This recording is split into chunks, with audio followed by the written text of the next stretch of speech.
Hello, everybody. Welcome into the best in paranormal podcasting. This is Darkness Radio. I'm your host, Tim Dennis. It is a Wednesday. That means only one thing. It's time now for Supernatural News and Parashare. And with that, I need a co-host. Notice I didn't say co-hostess. That means we bring back the one, the only, the combatrev himself. I need some forehead smoochies. Mwah, mwah, mwah. Thank you so much. Here he is, ladies and gentlemen. Travis Thorpe. Hi, sir. Hi. How are you doing, Tim? Good. I'm in my birthday hangover mode. I guess I am a little bit coming down. I've tried. I know I haven't succeeded, but I've tried to say thank you to everybody on social media who said happy birthday to me. I think I maybe failed by about 50 to 100.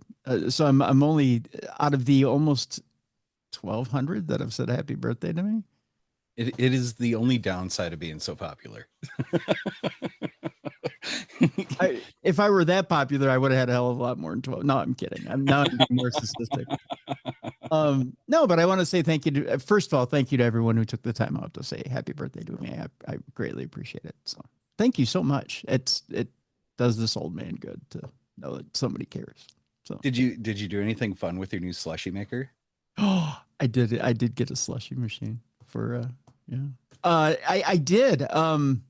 Let's see, the flavors I've experimented with and not falling into a coma include A&W root beer. I did that.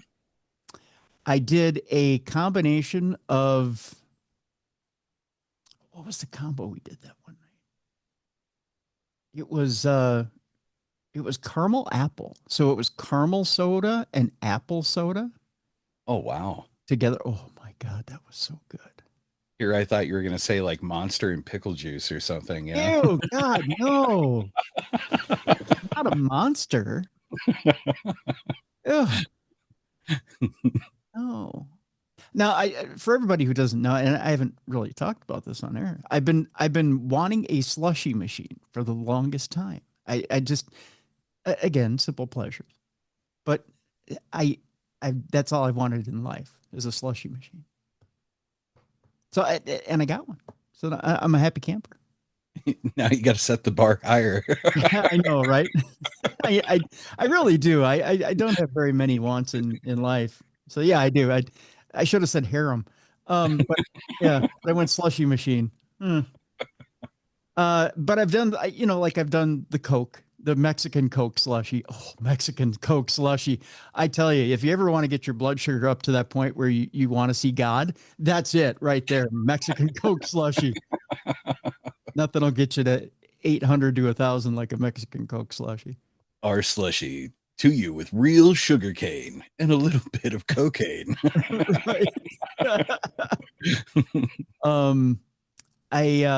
Let's see, what do I have in the hopper? I've got upstairs, I've got grape knee-high, I've got cherry, I've got banana soda I'm going to try. Nice.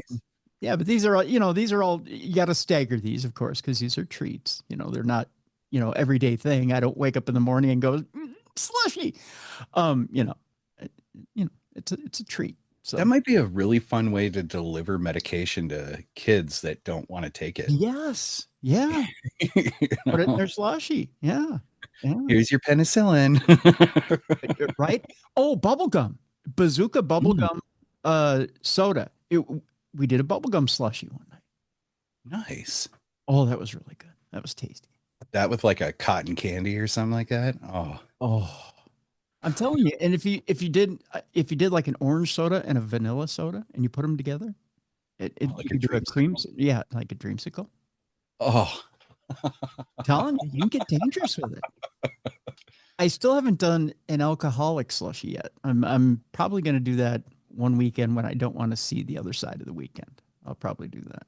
You know what would probably be pretty dangerous in there? I only did this at a pagan festival once where I allowed myself to just get sloshed.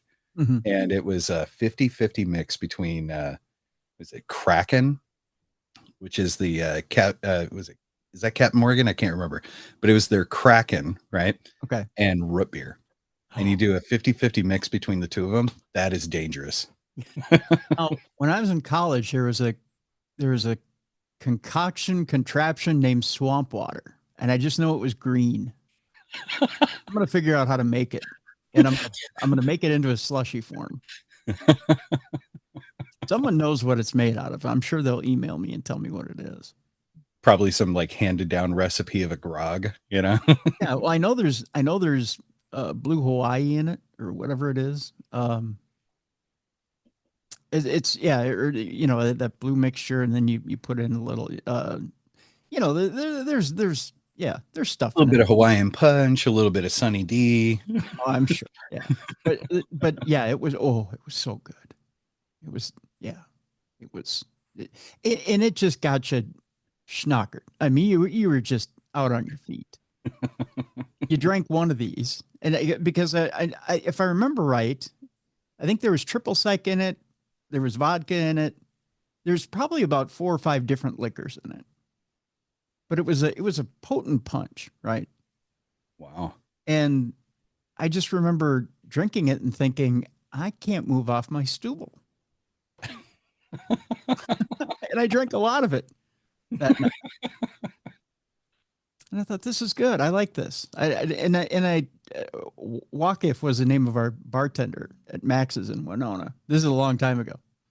And I asked Wakif, I was like, what's in it? And he's like, I don't know, buddy. I have no idea. I have no idea what I put in this. I'm like, how can you not know what you put in it? He's like, I don't know, buddy. It was a bunch of stuff behind the bar. I just take and I put stuff in it and I call it a swamp water. Yeah, it's all of the rail liquor that's like right at the bottom of the bottle and don't know what to do with it yet. Like it's a recipe I got from a book. Like, okay. Well, where's the recipe? I don't know, buddy. Everything was, I don't know, buddy. I don't know, buddy. He didn't want to tell anybody because, you know, he wanted to make it an exclusive to the bar. So you had to come to him to get it. That's great. He didn't want you making it at home, so you wouldn't come to him. So, man, the only time I've been like blackout drunk was my 21st birthday in the Army. And my platoon took me out to Aggieville in Manhattan, Kansas. And we went to Pat's Blue Ribbon. And they had a fishbowl that you could buy. And it was like $110 for this drink. And they had an aquarium. And they took like 6 bottles of rail liquor, poured it in there with a bunch of fruit punch, and throw like 20 to 30 straws in this thing. And it's supposed to be like a 15-man drink. We went through 2 of them that night. The Nankin punch. You remember the Nankin punch? Have you ever had the Nankin punch? No, I haven't. That sounds like a Nankin punch, except for the Nankin is tailored for one, obviously. But I mean, the Nankin punch is about the same thing. It's just got like 6 different liquors in it and fruit punch, and you just drink till you're blind. I just remember being so drunk that I was begging them to put me in Bowden's bathtub because I didn't want to throw up on his bed. And I'm in the bathroom and I'm face down in the drain. And Bowden comes crawling into his own bathroom next to me, and he's hucking into the toilet. And I was like, you got to call my wife. I got formation tomorrow, and I don't want to be late. And you gotta call her, let her know I'm okay. He's like, I got you, battle buddy. And he pulls open his phone, dials my wife's number, and he goes, hey, just want to let you know, Thorpe is in my bathtub right now. He's drunk. And she goes, I know, Bowden. That was the plan. Good night, Bowden.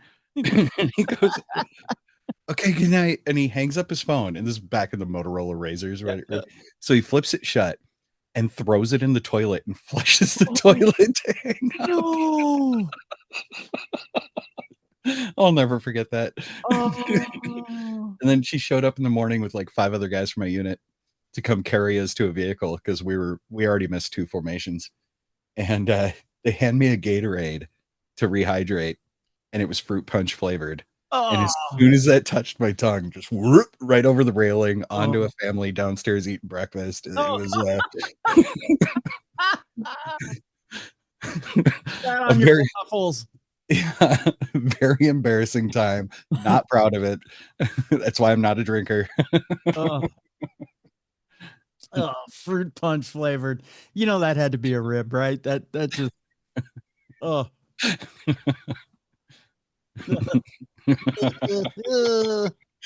I just remember standing in formation the next day, and my uniform was like discombobulated.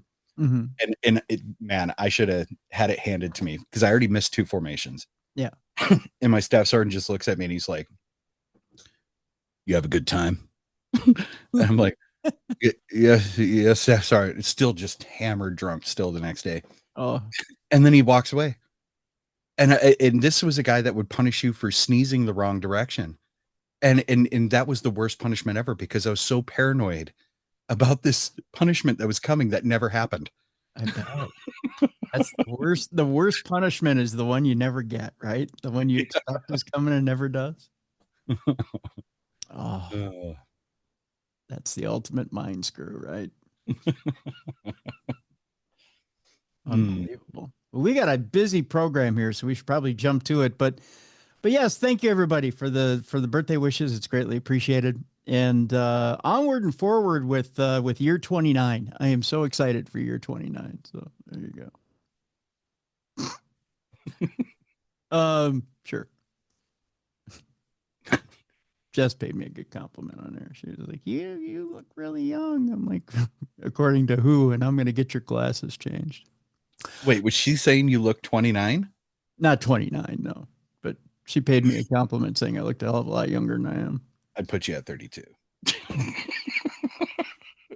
Well, I'm going to get you a pair of glasses too for saying that. Big show today, Trav. Here's the deal. We got plenty of interstellar news today. Ooh. Including coming up here in just a moment, a story about USOs. In fact, the Navy is lending them some credence, so we'll talk about that. There's a weird Mars rock out there that looks like the Sorting Hat from Harry Potter. I figured you want to take a shot at that today. What? Yeah. You can now buy a robot for $6,000. We'll tell you about that. That ought to get your undies in a bunch today. We'll talk Conjuring House. You can now book it. It's available. And we'll talk about the Conjuring movie. There's something unusual about the Conjuring movie that I'll tell you about. I don't know that I'd rush and go see it this next week. Oh. Because I'll tell you something. I tried to get a screener for it. You can't do it. Just tells me it isn't going to be very good. Uh-oh. Yeah. I wouldn't get your hopes up. Well, nothing can be worse than Ghost Ship, so. Don't say that. Don't say that. Mothman Festival is set to return to Point Pleasant next month. We've got a preview for you today. And an interesting story coming up a little bit later today. The location where Jesus healed the blind is found. Was it found by a blind man? We'll let you know. All kinds of humor behind that story today. But seriously, archaeologists in Jerusalem claim they found the exact place where the biblical miracle took place. We'll talk about that today. And for your palate cleanser today, a man who's unable to sleep for 2 years is desperate for answers. Bro, sleep aids.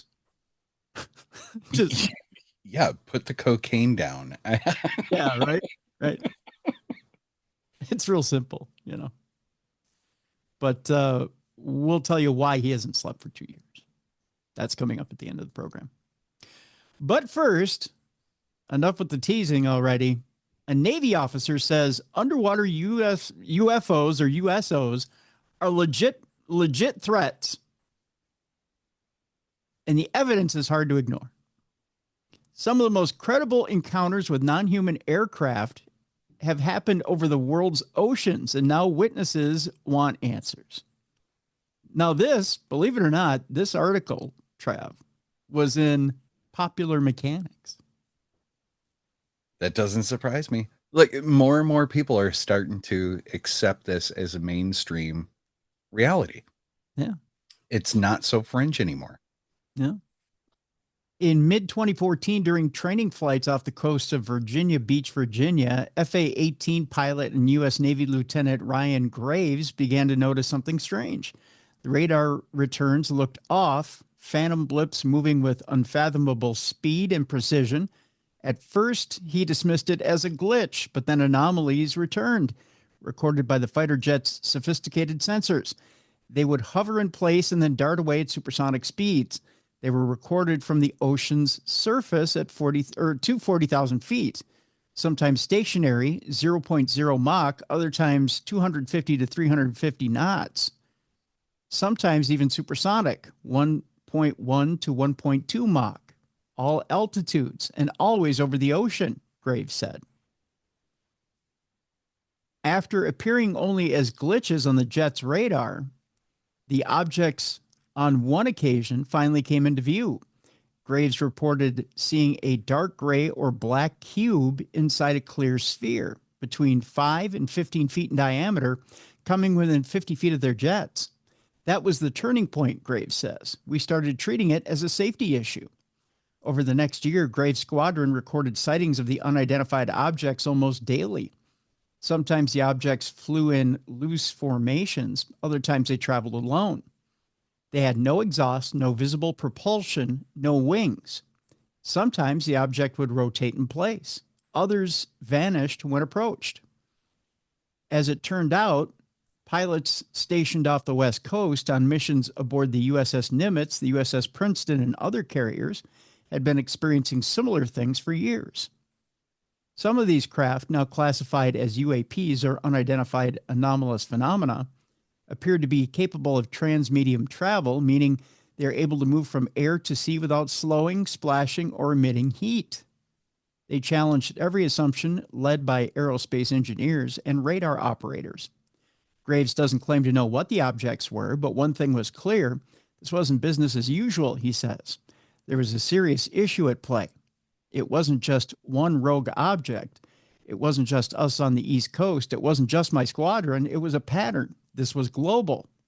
Since at least the 1950s, military sources have reported strange objects plunging into the ocean, what they call USOs, or unidentified submerged objects. These phenomena exhibit characteristics that conflict with our understanding of physics and maritime navigation. As radar and similar technologies have advanced, so have the number of sightings. Today, Graves is one of the most vocal advocates for UAP transparency. Now retired from the military, he is the founder for Americans for Safe Aerospace, the largest UAP-focused pilot safety initiative in the world. And he works with former Pentagon and naval officials to push for greater transparency. He doesn't claim that these craft are alien, but he's certain that they aren't using known human tech. Where that leaves us opens up options: extraterrestrial visitors, time travelers, breakaway civilizations, things that challenge the status quo and aren't easily accepted at face value, he says. Rear Admiral Tim, I believe it is Galladay, who is a PhD and an oceanographer, was one of the first to view footage from the UAP incidents in 2015 involving fighter jets attached to the USS Theodore Roosevelt, which at the time was conducting training exercises off the coast of Florida. 2 videos captured by Navy fighter jets that were made public in 2020 show strange craft flying at incredible speeds with no visible means of propulsion, sometimes rotating in midair. I knew then that what I had seen was not our technology. We don't test experimental aircraft in training ranges. It's too dangerous. And I had access to everything classified. No nation has craft that can move like that, he said. Galladay, who's now retired from the Navy and currently the CEO of Ocean STL Consulting, is pushing for the U.S. government to treat these phenomena as a national research priority. Despite some public disclosures, many records remain classified, buried within defense contractor vaults or shielded by national security exemptions.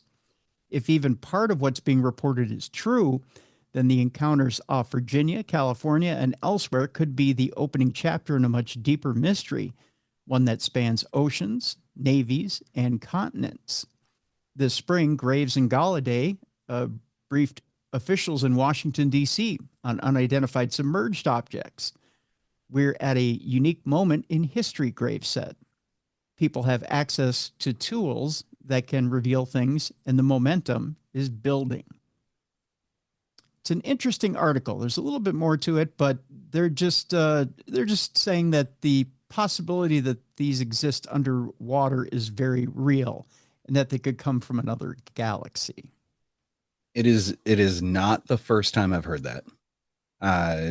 I believe that there is a lot in our ocean that we're just completely unaware of, right? Mm-hmm. They've always said we know more about space than we do our own ocean, you know, yep. Because space is so much more observable, right? So it would not surprise me. We go back to all the great Diluvian stories of the great floods and the cults of Dagon and all these civilizations that were brought up. It all points back to those stories of Atlantis, right? Mm-hmm. A breakaway civilization that is so far advanced that is under our ocean, right? That in times of catastrophe surface and rebuild civilization on the surface, right? So if that story seems to be prevalent and multiple civilizations separated through time and geographic space, there might be some truth to that story. Yeah. Right? Well, Galladay is saying he believes that they're resting basically on the seafloor, that they're making camp almost on the seafloor and waiting, like you said, just waiting. That's pretty wild to think about. Yeah. Which, you know, if which kind of brings up scenarios that make you think, right? Do we have another great Diluvian flood about to happen? Right. Why are we seeing them? Yeah. Why now? Right. Why? I mean, you know, when you start putting things together, right? I mean, the wild weather patterns, things that are happening in the world. You know, are we at that point in the Earth's history where maybe they know something's going on with our world? Maybe they know based on Earth cycles that maybe we've come to a point in the Earth's history where something like this is supposed to happen. That it's just a cyclic event that's about to happen again. And they're surveying the area and saying, okay, where are we going to restart this again? Yeah. Yeah. And if so, you know, I don't want to say they're not necessarily here to pick bones, but maybe they're here to observe and document, or, you know, maybe they're here to mine resources, or maybe they're here to do whatever, you know. Yeah, it would be interesting if we were nothing more than like a controlled experiment where they're just watching our growth. Mm-hmm. And then they're like, oh, they're at this point again. Oh, they didn't quite make the mark of last time. Yeah. Let's see if we make these minor adjustments when they restart. If in 5,000 years they can get there again. Yeah. Yeah. But see, that's where I go back to the boogosphere, man. So and you did say you thought the boogosphere came from the ocean. Yep. Yeah. And the reason being too is about how it reacted to heat and how it reacted specifically to water. Yeah. And how they were pouring water on it and it would like instantly kind of like evaporate and kind of suck into it. Mm-hmm. You know, it had all these pores all the way around it.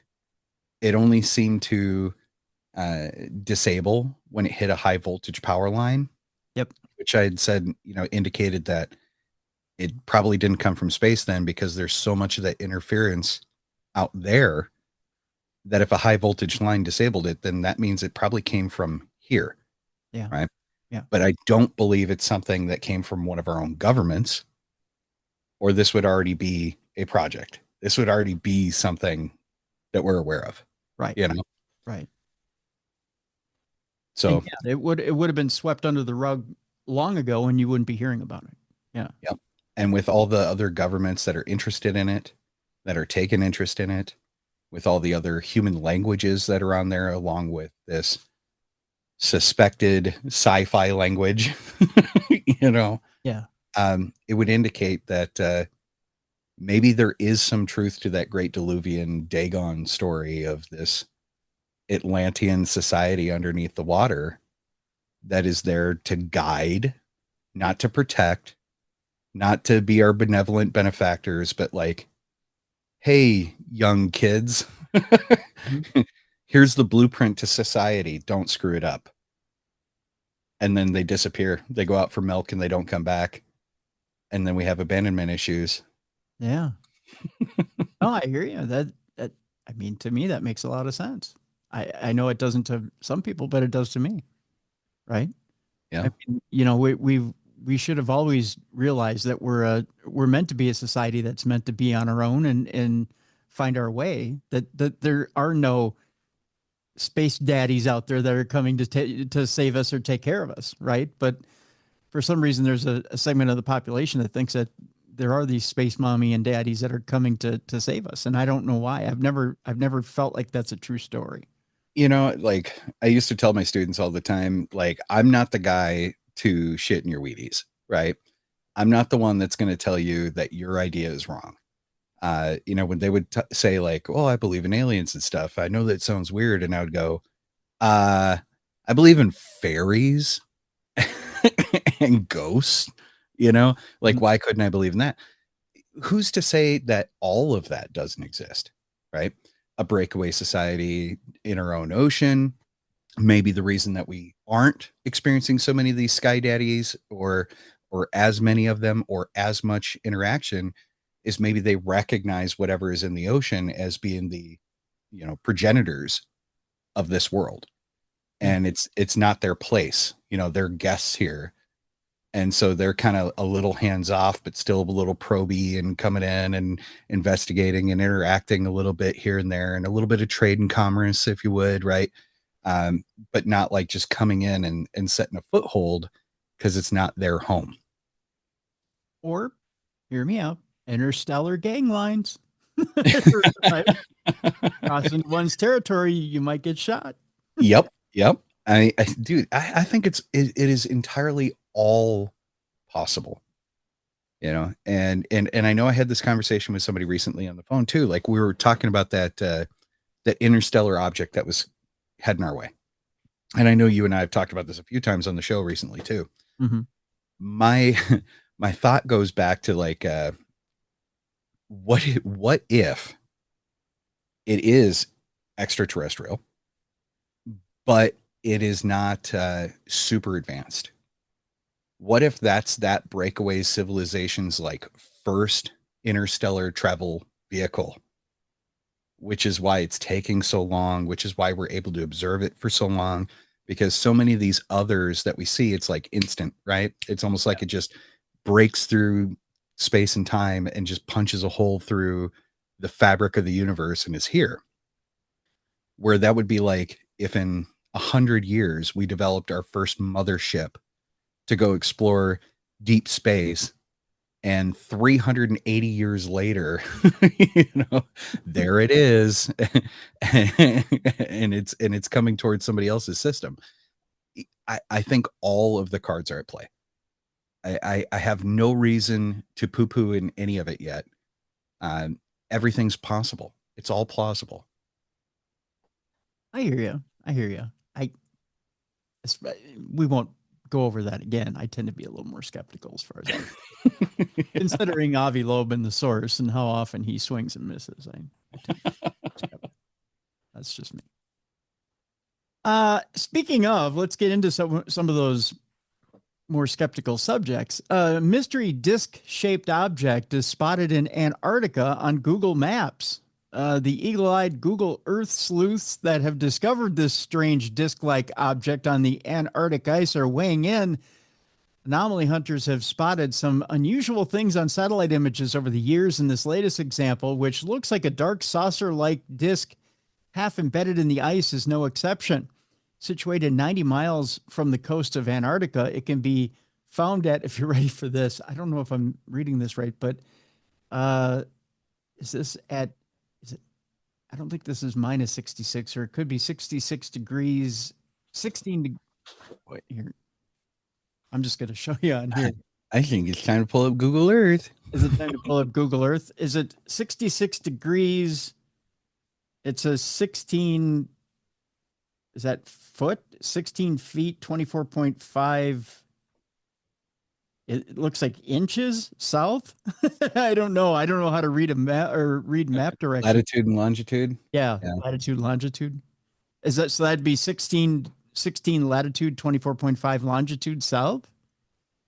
And then 100 degrees, 59 latitude, 3.5 longitude east. I can show you what the picture looks like here. This is what they're looking at right here. That's what they think is a saucer stuck inside the interesting. Yeah. They seem to think that this is, and I get why they think it's a saucer stuck inside some ice. It's and I tell you what, I'll post the article inside the description of this program so you can take a look for yourself. It's located around 45 miles from Mill Island and 6 miles from the A.B. Dobrowski. Let me say that again. Dobrow. Look at me not being able to read today. Dobrowolowski Polar Station. I'm sure he knows how to pronounce his own name, Travis. I'm sure. Yeah. Of course, given its distinctive disc shape, it didn't take long for social media users to begin suggesting that it's some sort of crashed UFO, perhaps a bit like something out of The Thing. But is it really as it seems is the question. Zooming out, the angle is a little misleading. It is possible that the disc is actually an area of shadow or a rock formation that just happens to look circular from above, according to Professor Beth Ann Davies, a glaciologist at the University of Newcastle. The most likely explanation is that it is in fact a small lake of water situated within a rock basin. There is a small patch of snow, and the warmer lake water has a lower albedo, so it absorbs more solar radiation, she told Mail Online. This is melting the snow, giving it a smaller semicircular arc, and it's not a UFO, she claims. Oh, now I see it. Okay, yeah. It's just snow on a mountain. I get it. I'll post the picture so you can see it for yourself. Somebody just took an angle on it that was a little flattering to make it look like that. Yeah, it's essentially it's just your mind playing tricks on you. Is what Nothing to see here, people. Nothing to see here. It's just a weather balloon. That's right. Our next story has to do with the question of could accidental awareness be explaining alien abduction experiences? Interesting. Oh, yeah, that got my attention. Yeah, researchers have suggested that a particular medical situation could account for some alien abduction cases. Now, most stories of alien abduction tend to follow a similar narrative, with the abductee being brought aboard an extraterrestrial vessel and subjected to various procedures and tests. Some will recall, either naturally or through hypnosis, the experience of looking up while lying on some sort of medical bed to see strange figures leaning over them with unidentifiable medical apparatus. But what if there was a conventional explanation for such recollections? Some experts believe that something known as accidental awareness might be to blame. This is a term to describe a situation in which a medical patient wakes up during a surgical procedure, which I've done, because the anesthetic has inadvertently worn off. A patient in this scenario might experience something similar or very similar to alleged alien abductees waking up on a medical bed with strange figures leaning over them with medical instruments in their hands. Some researchers believe the memories of such experiences might resurface in later life and be mistaken for an alien abduction experience, especially under hypnosis. For some, the memories might be triggered by other traumatic events. That said, while this could certainly explain some abduction experiences, It certainly doesn't work in the case of abductees who have never undergone an operation. So in other words, if you've never undergone an operation, never woke up on a table before, and been abducted, you couldn't apply this scenario. Mm-hmm. Yeah. And I've never woke up on the table yet. Or I've woken up on the table yet. I've never had an alien abduction experience. So I've had the opposite. So I've never, I can't say that, it's just, I get where you're trying to put two and two together. You're trying to force a square peg in a round hole, trying to make it all work. But I've only had the opportunity to in person talk to one abductee, and that was Travis Walton. Mm-hmm. And same here. I don't want to share, too much of the personal interaction part. Mm-hmm. But what I will say is Paradigm Symposium. Yep. If you remember that. Yep. I was head of security for that, and Scotty asked me to go pick up Travis at the airport. Mm-hmm. And I totally put my foot in my mouth, not knowing who he was or anything about that, because like I didn't care, whatever. I was like, I'm just picking up another person for the, whatever. Right. And I rolled down the window and I was like, Travis? And he goes, yeah, are you Travis? And I was like, yep. Travis, doctor, whatever. Right. He gets in. And I said, so what's your shtick? And he goes, huh? Excuse me? I was like, what is it, like fucking aliens or what? Oh my God, no. Oh my God. I felt like such an asshole. And like as a prior combat vet, I watched this man go through a very real PTSD episode in front of me when I did that. And he shared some very personal things with me on that car ride from MSP to the event. And what I can tell you as a behavioral detection instructor, I'm an expert in human body language. And I will tell you, I believe everything he says. Yeah. There is no way this man is making anything up. Yeah. I truly believe it. So yep. I don't know if he's gone through, surgeries and stuff like that they would try to apply that to him, but I will fight anyone that says he's BS. I will fight you. I will punch you in the throat. That man is telling the truth. That man is absolutely an abductee. Yeah. He has a very real lived experience, and I will back him up 100% every time. Yeah. Yeah. Yeah. And I've hung out with him at a few different events. Incredibly nice man, incredibly funny man. That's for sure. Had you not known that he had been abducted by aliens or seen his story on television or on film, you'd never know. I mean, you just wouldn't. But it's like the minute he starts talking about that experience, it's a switch that gets flipped. And like you said, he's completely different. He's a very charming man, very, very warm, affable man. But just the minute he starts talking about it, it's a whole, trauma does that to a lot of people. It just changes their very core, and it changes his core, and you can tell. Yeah. I regret so bad being me when I said that. Is my stupid comedic timing. Yeah.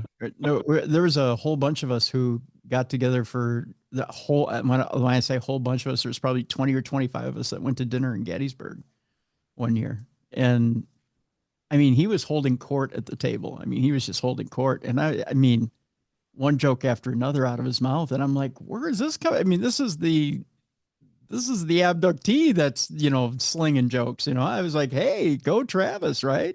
Right.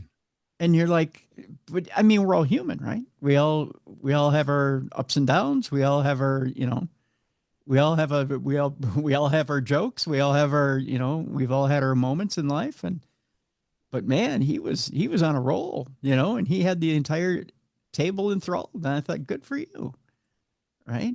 I mean, we're not defined by our negative experiences or, we're not defined by those moments in life. But you know what? When people walk by his table, that's what they define him by. Right. Is that moment, and that, unfortunately, there's times where I go, you know what? I'm kind of defining him by that moment right now when I think about that. Yeah. Well, and where I casually threw out that kind of quip is because we had like Randall Carlson there. We had, like Lon Milo Duquette, so like, what are you, a Kabbalist? Are you a geologist? Like, what's your thing? And being funny, I was like, ooh, fucking aliens, not knowing this is the most famous story of it. Oh, man. They stepped in it. And that's funny, though. It is funny. I'm sure he had a sense of humor about it. He does have a very rich sense of humor, so I'm sure he had a sense of humor about it. Yeah. But still, I mean, that's classic foot and mouth. Well, let's move on to our next story. An interstellar visitor shows signature of industrial production. I have a feeling this might be, in fact, I know it's referring to something you referred to earlier. Is it or is it not an extraterrestrial? New spectroscopic data from observations of the object have hinted that it might be artificially constructed, Travis. You may be getting your way. The object known as 3i Atlas was first revealed on July 1st following its discovery by the Asteroid Terrestrial Impact Last Alert System, or ATLAS, a robotic astronomical survey which uses multiple telescopes to scan the night sky for small near-Earth objects. Believed to be, or measure rather, 12 miles across, the object is heading towards the inner solar system at 52,000 miles per hour. While many scientists believe that 3i Atlas is likely to be a comet, others, such as Harvard's Professor Avi Loeb, maintain that it could be, in fact, under intelligent extraterrestrial control. Now, a new paper analyzing spectroscopic data recorded by the Very Large Telescope, that's not, by the way, an original name, VLT, the Very Large Telescope. They could have named it something. Take a cue from NASCAR and get a sponsorship, for Christ's sake. I mean, come on. This telescope brought to you by Vaseline. Yeah, Tide'll sponsor it. I mean, come on, they sponsor everything. I mean, it's Procter and Gamble, Moonstars, go get it sponsored. Jesus Christ. I mean, even Jesus will sponsor it. Come on. The Very Large Telescope has highlighted a peculiar anomaly in the plume of gas surrounding the object. Most notably, it seems to contain nickel but not iron, which, according to Loeb, is something you would typically expect to see in the industrial production of nickel alloys. Natural comets generically show iron and nickel simultaneously, as both elements are produced together in the ejecta of supernova explosions, he wrote. Is this anomaly another clue for a possible technological origin of 3i Atlas? The paper suggests chemical formation through the nickel carbonyl channel, which is an extremely rare and exotic possibility in comets, whereas it is a standard technology for industrial nickel refining. I'm crossing my fingers for space orcs. The question there then is, so could this be further evidence that 3i Atlas was artificially constructed? Well, on the one hand, I would be pleased if 3i Atlas turned out to be a CO2-rich comet, implying that humanity is not at risk from alien technology, Loeb wrote. But on the other hand, humanity desperately needs a wake-up call to avoid self-destruction, is what he also wrote. I love it. I love it. I'm getting my way. I'm going to rub my nipples now, Tim.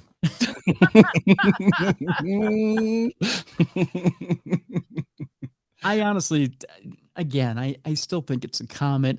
Although there's again the talk that they may turn the Jupiter satellites on it and get a closer look at it just to make sure, and that it wouldn't be a big deal because it's already run its mission, it's run its course. So it's not a big deal. It wouldn't be any extra cost to, well, it would be extra cost, but it wouldn't be any huge extra cost to do so. I say do it if it's not going to be any big deal. Just to get a good look at it. And if anything, you can pull extra information off of it too, right? And, extra study. Why not? Yeah. Yeah. More eyes on the space orcs so that we can prepare for the inevitable battle. I mean, if we study comets that much closer, who cares? I mean, at least we know what they're made of, right? So, I'm all for it. Because I think that's all it is a comet. All right, our next story. Dark matter could turn giant planets into tiny black holes. That's what she said. Dark matter accumulating in the cores of particularly large planets could help us to finally confirm its existence. The precise nature of dark matter and dark energy, which are thought to account for up to 96% of the observable universe, remains one of the most important unsolved mysteries in modern physics. Despite concerted efforts, astronomers have been unable to observe dark matter directly because it does not absorb, emit, or reflect any electromagnetic radiation, thus making it impossible to see. Now, scientists have highlighted a particularly disturbing, though potentially very helpful, consequence of dark matter: the complete collapse of a giant planet into a black hole. I don't know if you've ever had a prolapsed black hole before. But by gosh, you just one visit to the doctor, they'll fix that for you real quick. I've never had a prolapsed black hole, but I think I've caused a few. Something, ladies, it's just a little bit of lubricant. That'll help. According to one theoretical model, dark matter, is that what you've nicknamed it? Dark matter? Well, we've always just called him Mr. Sprinkles. Mr. Sprinkles. According to one theoretical model, Mr. Sprinkles can potentially accumulate in the core of a large planet and cause it to collapse into tiny black holes that would then feed on the surrounding material. I didn't know it could feed. That's talent right there. If such an object could be found, it would help to prove dark matter's existence once and for all. If the dark matter particles are heavy enough and don't annihilate, they may eventually collapse into a tiny black hole, astrophysicist Mirdad Fortan Mir told Science Alert. I bet you he doesn't get very many birthday cards. It's a hard name to write out. This black hole could then grow and consume the entire planet, turning into a black hole with the same mass as the original planet. That's not very nice to say, is it? I mean, the more I'm hearing this, it's just reminding me of my search history. Giant black holes.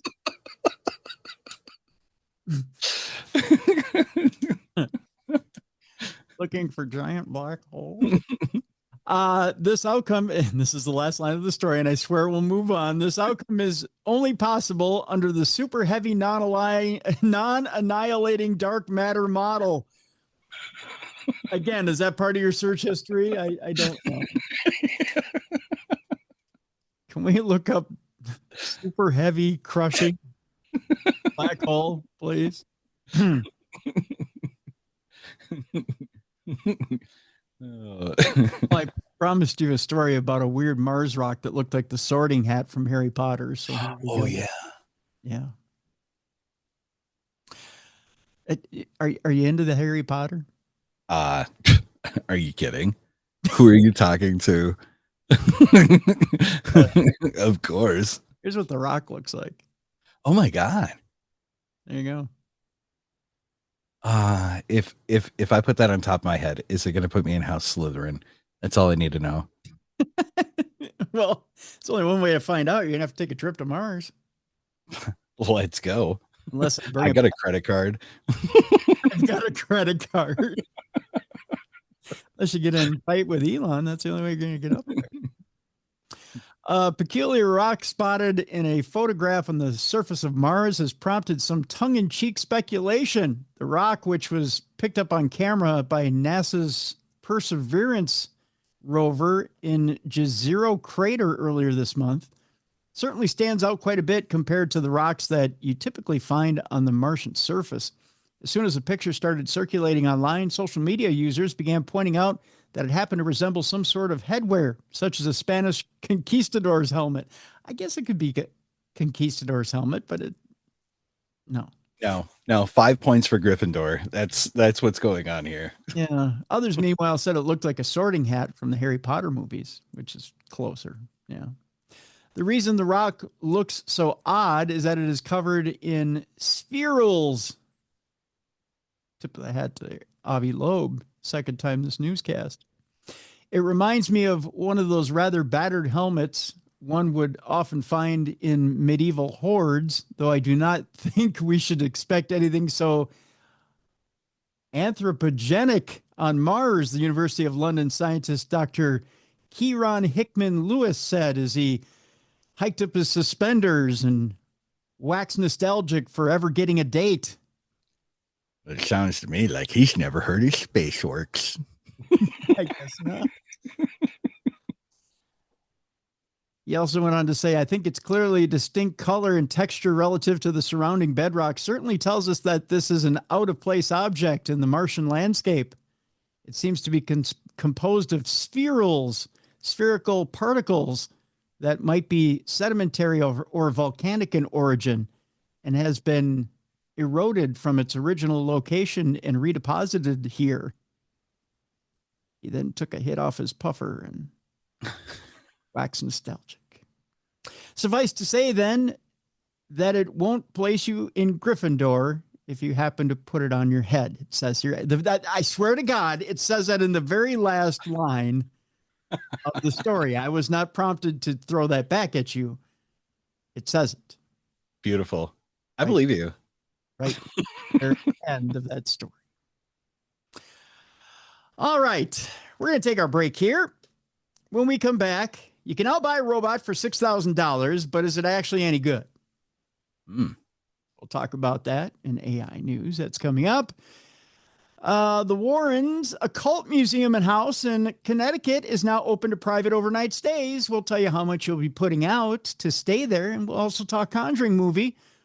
Why couldn't I get in to see a media screening? We'll talk about it.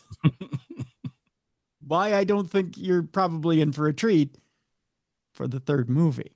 My guess is tiny black holes. Yeah, tiny black holes, exactly. Man spotted a Bigfoot-like creature wading across a river in Oklahoma. We'll talk about that after the break.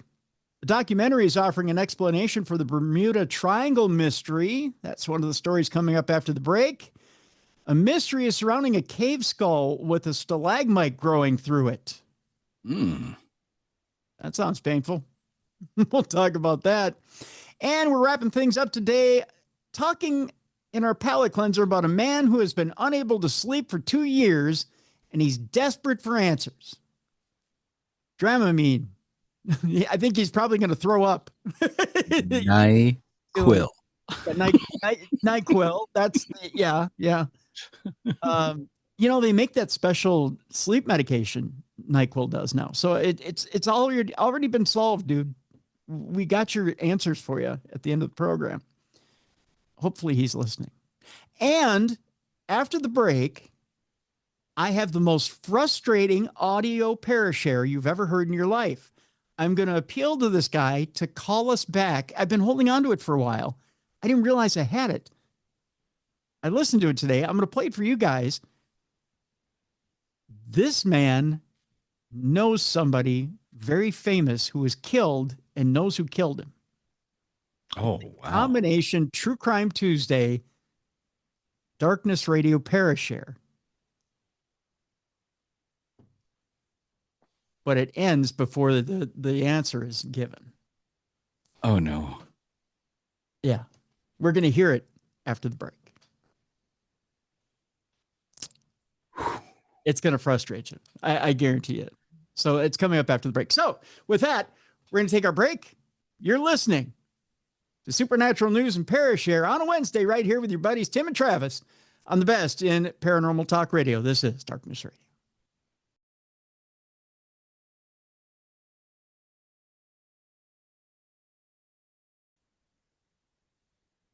Welcome back to the best in paranormal podcasting. This is Darkness Radio. I'm your host, Tim Dennis. Right over there, my co-host, Travis Thorpe. Trav, guess what? Chicken butt? No one's ever come back with that before.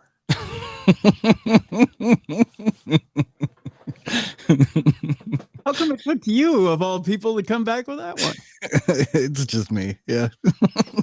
Oh, that made me somewhat happy. I'll just, oh God, see, I did it again. Okay, we'll start up the old AI news segment and tell you that you didn't get me this for my birthday, and I'm a little disappointed.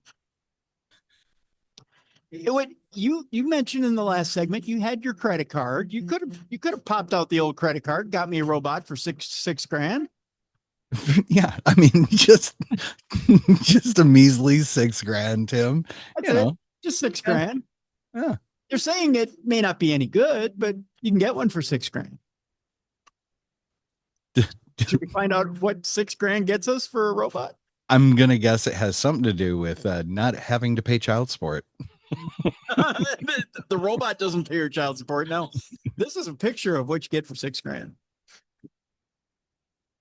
I mean, can you fight it? Like what? Well, you can fight anything for 6 grand. I mean, you can fight a room full of toddlers for 6 grand. For 6 grand, I don't know if I want to fight it, drink with it, or fuck it. I mean, for 6 grand, you can do whatever you want with it. Really, I mean, you know, it's. Will it do my laundry? Will it do dishes? Like, sure. I mean, if I can get it to do like all the menial tasks that I refuse to do in life because I don't want to be an adult, yeah, it's worth the 6 grand. Yeah. China's Unitree Robotics has put out an affordable humanoid robot with some interesting capabilities. You might have noticed that humanoid robots are having a bit of a moment, it says here, from Tesla's Optimus to Figure AI's Figure 02. These machines are no longer just science fiction. They're walking and in some cases cartwheeling into the real world. Now, China's Unitree Robotics, best known for its nimble quadruped robots. I know of quadrupled, but not quadruped. Has unveiled something that's turning heads, which is the Unitree R1. For one thing, it's a humanoid robot priced at just under $6,000. It's not pocket change, but it's orders of magnitude cheaper than most robots in its class, which can run into the tens or even hundreds of thousands of dollars. The R1 packs serious mobility, sensors, and AI potential into a package that could fit into a university lab, workspace, or even if you're adventurous, your living room. So what can the R1 do? Well, the Unitree R1 is around 1 to 2 meters tall, weighs roughly 25 kilograms. Again, it's metric. I have no idea what this means. Similar to a packed suitcase. It makes it compact and relatively easy to move around. It's equipped with 24 to 26 degrees of freedom. We don't want freedom in a robot. No. Oh, I mean like joints, freedom. So you think of these joints that allow it to bend, twist, rotate, etc. So it has 24 to 26 points of articulation. Maybe that's a better way of putting it. I don't like my robots to be free. Yeah. Yeah. Giving it a surprisingly human-like range of motion. It can walk, squat, wave, balance, kick, and according to Unitree's own demos, pull off athletic tricks like cartwheels. Wow. Why do you can you do a cartwheel? No. Why do I want a robot that can do stuff I can't? I mean, I want it to do like chores like I can, but why do I want it to do cartwheels? Why do I want it goofing off when I can't? It's loaded with sensors, cameras to see in 3D, microphones to hear where sounds are coming from, wireless connections to talk to other devices. Its built-in computer can handle both what it sees and hears at the same time, and you can even give it extra computing power if you buy NVIDIA's Jetson Orin, which is a high-performance computer often used in AI projects, which retails for about, this is 180 pounds? That's not bad. Yeah, that is not bad. It's like adding a turbo boost that lets the robot handle more demanding tasks such as advanced image recognition, real-time decision-making, and running complex software like real-time 3D graphics platform Unreal Engine. Battery life, a little disappointing. It's about an hour. I mean, do you need more than an hour? Combatrev, why is both of your robot's arms turned into fleshlights? It makes dishes better. Why are they milking? Why are they always milking? So battery life is about an hour with a quick release system. Oh, it has a quick release system. So congratulations. You won't need that hour. You only need about 30 seconds. That lets you swap in a fresh battery. Well, and that's not a full day's work, but it's enough for short bursts of training, testing, or demonstration. At least for most research teams, that's plenty. Well, we'll just call ourselves a research team then. Is this all my life is? But you just get it on already. Come on. Not in the face, not in the face, not in the face. Will you hurry up? I'm always cleaning my sensors. It says, here's the thing. While the R1's hardware is impressive, the software is still finding its feet. I can never see my feet. My sensors are always clogged.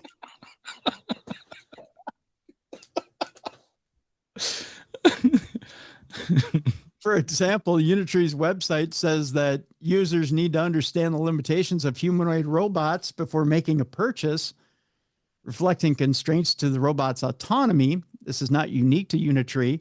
It's stated the humanoid robotics field as a whole. The challenge isn't just making a robot move, it's making it understand, adapt, and interact safely in unpredictable real-world environments, such as being able to jerk off Travis in 30 seconds.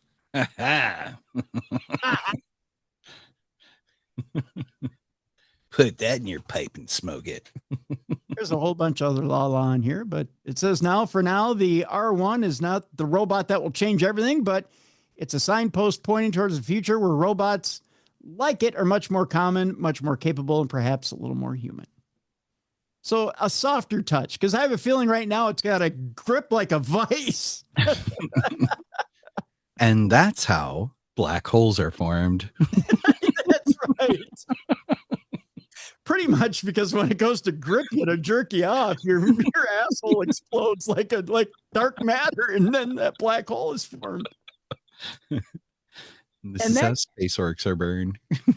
That, kids, is science. And meanwhile, I'm glad we can teach science on this program to the kids. Yeah. Well, I mean, once Bill Nye left, I mean, we got to fill the void somehow.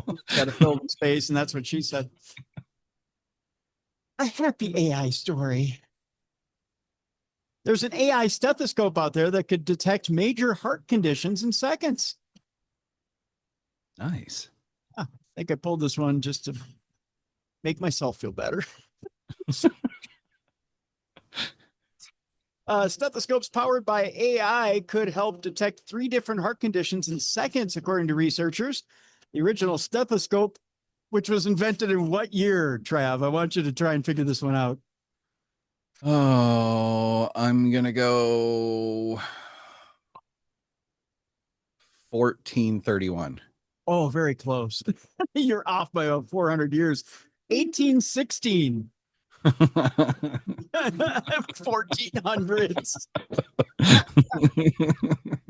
What did they form it with? Tree bark in string? I mean, who knows, right? I mean, how many times do they dig up some ancient site that's like been buried for 3,000 years and they're like, these guys had batteries and flying cars in the 1400s.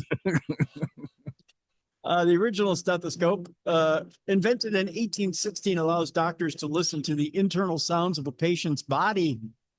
British team conducted a study using a modern version and says that they found it can spot heart failure, heart valve disease, and abnormal heart rhythms almost instantly. The tool could be a real game changer, resulting in patients being treated sooner, the researchers say.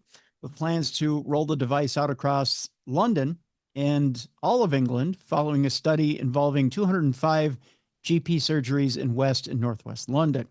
The device replaces the traditional chess piece with a device around the size of a playing card. It uses a microphone to analyze subtle differences in heartbeat and blood flow that the human ear cannot detect. It takes an ECG or electrocardiogram recording electrical signals from the heart and sends the information to the cloud to be analyzed by AI trained on data from tens of thousands of patients. You know how AI sometimes gets things wrong? No, it never does. Never does. It's flawless. Never. It's flawless. Yeah. I worry about that, when it's listening to your heart and it goes, oh my God, you have an aneurysm. And you really don't. And then you're worried about stuff. I just see that happening. Right. Where it's like programmed to be like your average Joe that self-diagnosis with WebMD before going in. Yeah. The study by Imperial College London and Imperial College Healthcare NHS Trust saw more than 12,000 patients from 96 surgeries examined with AI stethoscopes manufactured by U.S. firm Echo Health. They were then compared to patients from 109 GP surgeries where the technology was not used. Those with heart failure were 2.33 times more likely to have it detected within 12 months when examined with the AI stethoscope. Not bad. Yeah. Abnormal heartbeat patterns, which have no symptoms but can increase stroke risk, were 3.5 times more detectable with the AI stethoscopes, while heart valve disease was 1.9 times more detectable. Hey, it's a net positive. Yeah. Yeah. So good news, right? Yeah. Yeah. Yeah. It reminds me of the last time I went to the VA and I came in, I think I had 3 cups of coffee, 2 tall monsters, and about a half a pack of cigarettes before I walked in. Oh my God. And well, I was stressed out. I didn't want to go to the VA. They're always trying to kill me, So, so I go in there and the nurse puts a blood pressure cuff on me. And you would have thought I threw a severed head on the table. She just looks at me like, are you okay? I'm like, are you gonna like my numbers were astronomical. And the doctor came in and scolded me, and she's like, you are like borderline ready for stroke. This, that, and the other. You need to make serious changes. And I'm like, that's just because of like all the caffeine and nicotine running through my body right now. Oh, you mean the jump starter I had before I got here? Yeah. Oh, that's nothing. You got to see me midday. I haven't even had my midday Coke. I haven't gone over to Tim's yet for that Coca-Cola slushie. That's right. And that Mexican Coke slushie, then I'll be really going, woohoo! You start making Woody Woodpecker noises at her. That'll get her going. Yeah, they thought I was gonna die right there in the room. They were like, your heart is just going crazy. And I was like, I don't know, this is normal. This is normal. I was like, this is how I power through the day. Like, meanwhile, they've got you strapped to a gurney and they're trying to hit you with every sedative they can to get you to not stroke out. Oh, it's the VA. They're just like, hey, you just sit there for a few. think happy thoughts. It's the only medication we can legally treat you with now. We can give you Tylenol and water. Here you go. Just think happy thoughts. All right, Travis, I promised I would frustrate you today. Something else to get your blood pressure going. And it's not a $6,000 robot. I want to, it's not a $6,000 robot. I want to apologize to Michael. I've had this since July. Yeah, sorry, Michael. But I have no excuse. I don't have an excuse here as to why I've had it and I haven't played it. Other than it's been in my mailbox and I had some issues trying to get voicemails out of my inbox. I've now got your voicemail here, and I want to play it on the air. I played it, and I said, you have got to be effing shitting me. I got through this, Trav.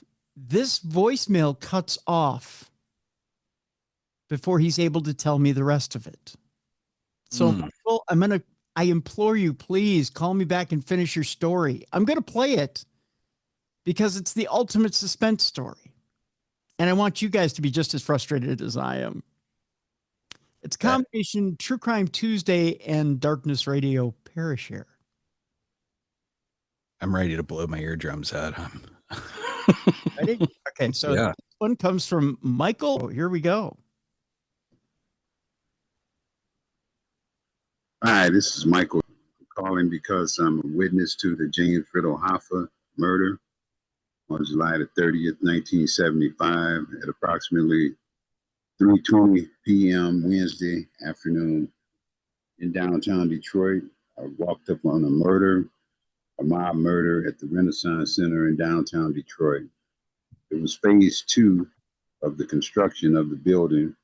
I had just turned 18 at the time, just graduated out of high school. I was looking for employment at the building, security. So I walked into the building. I asked the security guard which way was Clean America, a temporary employment agency that hires. So he said, go down to the ground floor on the escalators and make a right.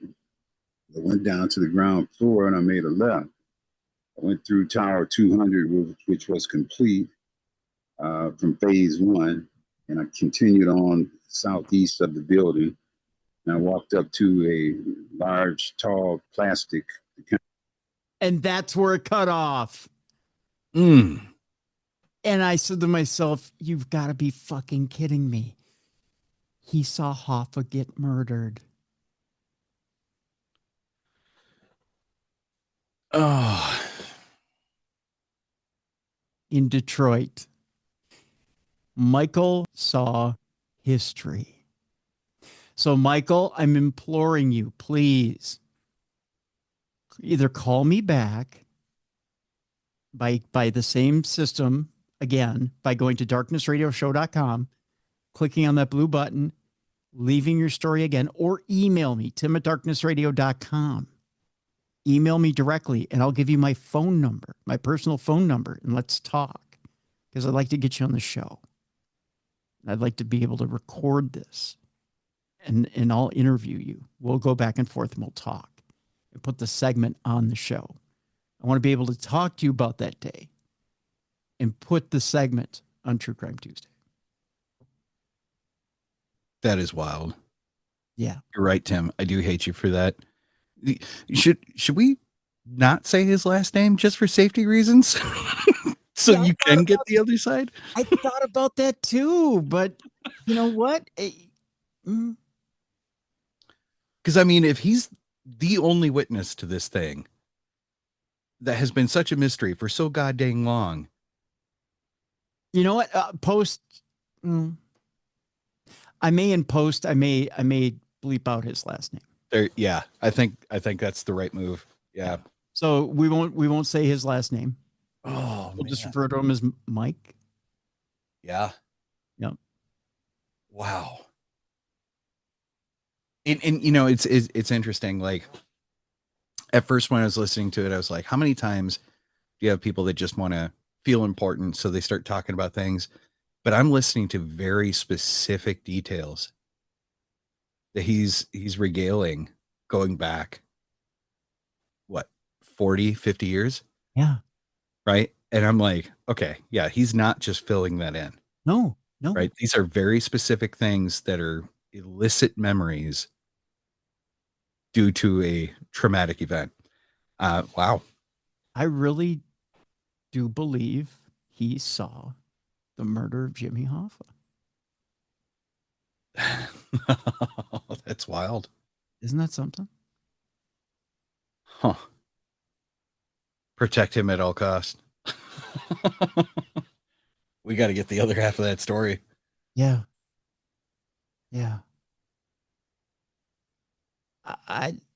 Dude, I got I got chills right now. That's amazing.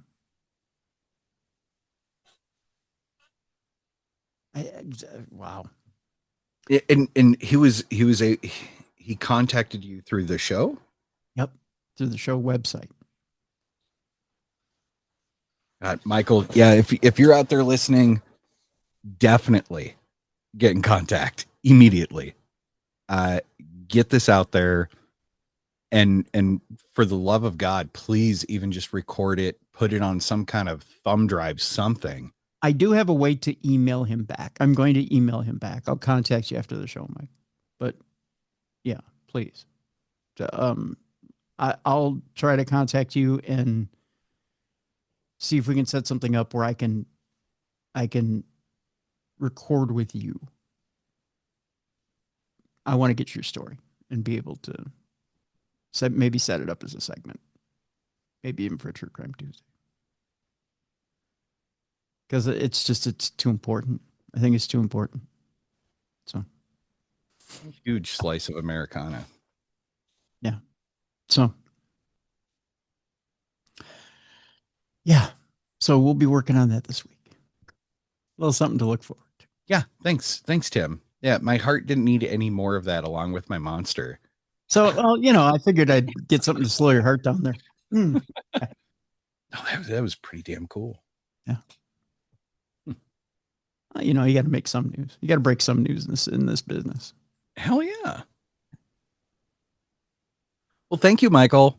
Yeah, thank you, Michael, for calling in. By the way, if you want to call in, you can do that by going to our website, darknessradioshow.com. There's a blue button on the right-hand side of the website. You click on that blue button. You've got 2 minutes to leave your message, like Michael did. Or you can just write us an old-fashioned email, tim@darknessradio.com. You can leave us your paranormal experience, or if you have a true crime experience, you can do that as well. And I tell you what, we'll air it either here on Supernatural News, or we'll do it on True Crime Tuesday. We'll do it during Dumb Crime, Stupid Criminals. So, and we call that I Knew a Murderer. that's that part of our program. All right. I had told you before that the Warrens Occult Museum and House in Connecticut is now open to private overnight investigations and stays. And already mixed reviews. Yeah. In a YouTube live stream from the Monroe House on Friday night, YouTuber Elton Casty, who purchased the Warrens Occult Museum with comedian Matt Rife, announced the next steps of their plan regarding the property. During the 3-hour live stream, Casty revealed that they have set up a website for bookings of overnight stays at the house. Casty also revealed the password for the protected website during the stream, allowing interested parties to see details pertaining to the house and the museum. The website notes that reservations to stay at the house will open on Friday, September 5th at 6 p.m. Stays begin on November 1st at the cost of, how much do you think? Half of a robot. Close. Yeah? Mm-hmm. It's going to cost you $1,999 a night to stay on the property. So almost $2,000. Now, keep in mind, you probably split that amongst some team members, but still, it's going to cost you a pretty penny to step onto the Warrens' property in order to investigate. And that guarantees you nothing. Yeah, if you spend the same amount at a strip club, you'll at least guarantee something. I mean, you'll get within spitting distance of Annabelle, I guess. That's about it. Bookings are available through February 15th of next year. So that's how far they're booking out. All areas of the house will be accessible to overnight guests aside from the museum, which is limited to 4-hour visits. So you can't stay overnight in the museum. So you're going to spend $2,000 for 4 hours. Mm-hmm. Guests will be given access to the museum from 9:30 p.m. to 1:30 a.m. during their stay, which will be monitored by experienced staff. A toolkit for paranormal investigations, which contains approximately $25,000 in gear, will be available to use, including night vision body cameras, dowsing rods, an EVP recorder, and other devices.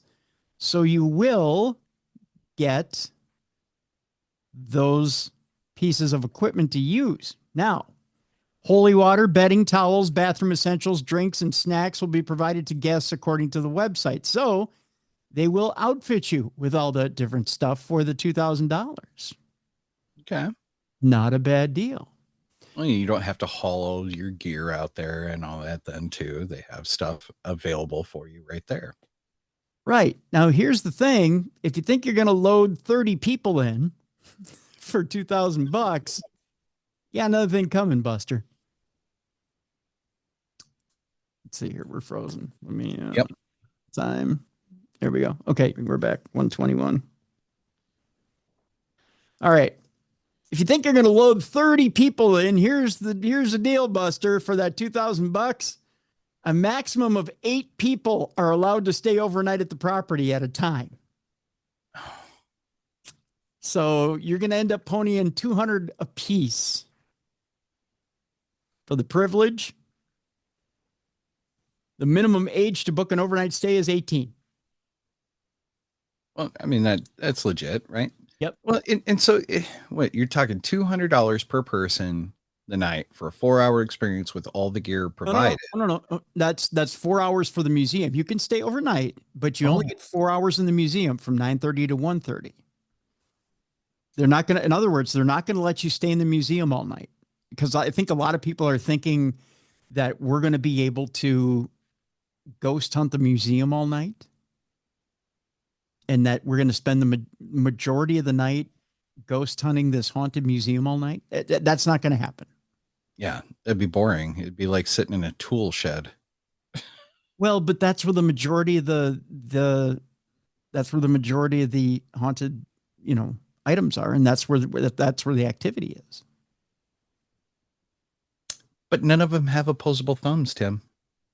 That's right. I know that has to do with the price of tea, but all guests must have their ID checked prior to entering the property and must sign a physical liability waiver. Of course, according to the website, a spiritual liability waiver will also need to be signed. I'm not responsible for your soul being tainted. That's right. So should you be possessed, it is not on Mr. Casti and Mr. Rife. Hey, look, if I was the property manager, I'd be doing the exact same thing. The quote here is: protective measures and items will be given to all guests to use at their discretion. Holy water, rosary beads, protective items, prayer cards, and more. There's also a spiritual sanctuary, a highly protected and blessed area that can be utilized at any time, with additional protective measures there as well. The website notes that they are not liable for any physical or spiritual afflictions that may occur during your stay or at any point afterwards, which includes, but is not limited to, scratches, possessions, attachments, vomiting, fainting, levitation, sleep paralysis, bruising, black eyes, psychic wounds, nightmares, voices in your head, astral projections, and beyond. So they are taking no responsibilities and expect no lawsuits. Hey, you order a hot coffee at McDonald's and spill it on yourself, and you win $50 million in a lawsuit because hot coffee burned your lap. I don't blame them. I don't blame them at all for taking that precaution, because you know damn well somebody's going to spend the $6,000 or sorry, the $3,000, no, $2,000 to rent out the place for the night. And then they're going to go and countersue him going, well, I divorced my husband and sold my house and then went homeless because the spirits at this place told me to do these things that ruined my life. So Matt Rafe, I know that you're worth $150 million because you're a famous comedian. So now I want $80 million of what your net worth because your stupid haunted place. You had it coming. Yep. Yep. No live streams or filming for network television will be allowed unless given explicit permission prior to visit. So, in other words, any network TV or even if you have a YouTube show, you have to set it up prior. And my guess is they're probably not going to allow too many people to film there, i.e., the only ones who'll be able to do it is probably Ghost Adventure. Additionally, or J-Haws, one or the other. Additionally, no sponsored content may be filmed on the property at any time. Filming for personal use and social media is allowed, but must be reviewed and approved by our team to ensure factual accuracy and respectful intent towards the home, museum, and the Warrens, according to the website. Reinforced on the website is the fact that this is a private property and that access to the property is only available for booked overnight stays. There will be no tours of the museum or house outside of a booking for an overnight stay. The website notes that this is a top-of-the-line fence, or the website notes that a top-of-the-line fence and 24-hour security system are in place. We are complying with all city and state regulations to ensure the integrity and respect of the property and neighborhood is in play. The website notes the Warrens Occult Museum, which houses a number of allegedly haunted artifacts, such as the Annabelle doll, was sold along with the adjoining house to Rife and Casti for $1 million this month, according to Monroe Land Records. In an Instagram post, Rife, who called the house and museum the most important and prominent piece of paranormal history in the world, elaborated that he and Casti don't legally own the items in the museum, but are the legal guardians and caretakers of the items.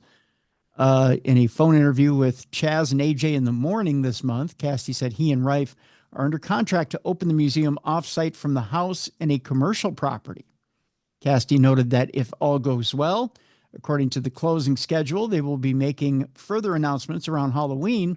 They're aiming to open around May next year, Casti told the radio program. The house and museum belonged, again, to Ed and Lorraine Warren, whose stories are the basis for the Conjuring series of movies. Now, speaking of the Conjuring series, Last Rites comes out on September 5th, this week. Interestingly enough, there are two marketing companies here in town.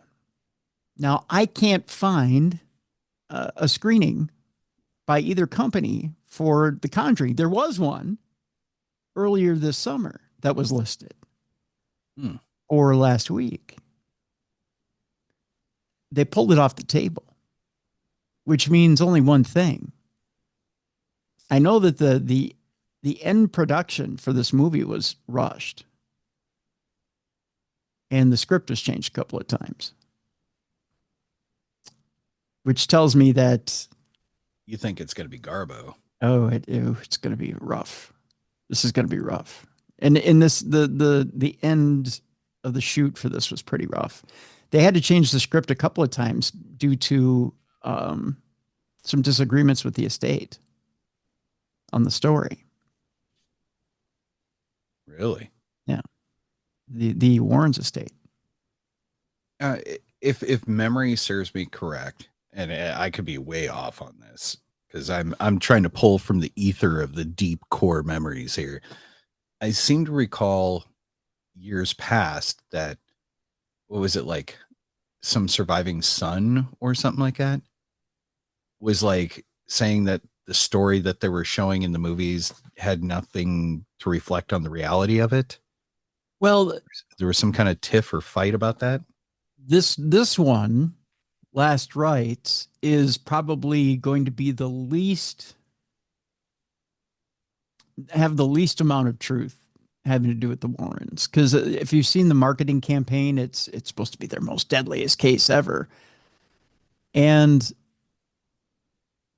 I think this is the one in which, if I remember right, this has to do with is this the Enfield poltergeist case? I think it's supposed to be based on Enfield, and they had nothing to do with Enfield.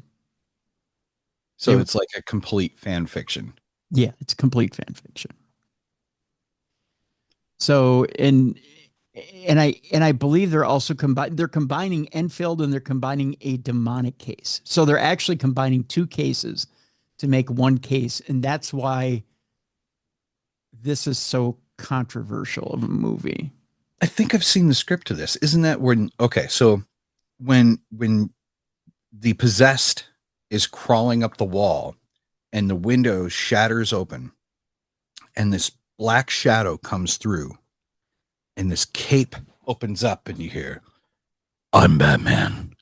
And there was this weird crossover between DC and the Warrens. You know, like Batman shows up. Yeah, but it's all in the family. Right? He starts, Alfred is over there with the Bible open and yelling, you know, like throwing water all over the place. Yeah. Yeah. But you know what? Gary Oldman's really good in it. So, yeah. He's so good in all this. So, yeah. Flava Flav shows up. He's the new Robin. Yeah. Oh, it's very good. It's very good. I give it 4 out of 5 stars. Just because I'm trying to kiss the movie company's ass. No, but I'd be aware. I'd be aware and beware. Let's go double Dutch. Let's go watch it together, Tim. Hey, I'm down to go see it this weekend, but I'd be a little leery. I mean, I'd go see it at a matinee. I'm not saying don't go see it, but it's probably going to be just know it's going to be a sheer entertainment thing. Yes. Yeah. This is the telling of the Warrens. Like it's Warren fan fiction is what it is. None of this ever happened to them in real life. Because I've had a lot of people ask me, you know, are the Conjuring movies based on real life?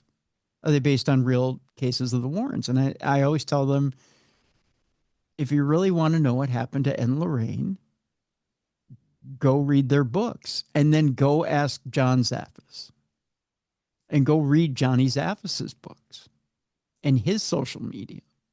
If you really want to know what happened, go ask family members, go read family members, you know, go read their books. Because you're never going to find out the truth by watching Hollywood movies. Hollywood movies are, you know, they're doctored so badly. What? I don't know if you know that or not, Travis. No, books hurt brain. Words hard. Screen pleasant. They make these apps now that read back to you. They're kind of fun. You mean to tell me that Hagrid isn't real? No. What? All right, let's move on. Next story I have for you has to do with a Michigan hotel that's been named one of the most terrifying places in America. Michigan is home to several places with dark histories that'll give you goosebumps just hearing about them. And if you're brave enough to visit a place like this, well, one of the most terrifying spots in America, it can be found in the Great Lakes state. Love Exploring ranked the most spine-chilling spots to visit in the U.S. that are guaranteed to get your heart racing. And one historic hotel in Michigan has attracted ghost hunters and visitors seeking a haunted experience. The Whitney in Detroit makes the list of the most terrifying places where ghostly apparitions, eerie noises, and the elevator opening without passengers are some of the most reported phenomena. The site says if you're after a sight of the supernatural with your slap-up dinner, have you ever had a slap-up dinner? I have no idea what that is. I think it's another subscription tab on OnlyFans. You know what?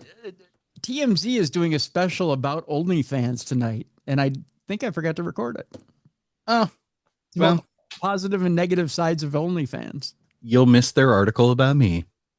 Yeah.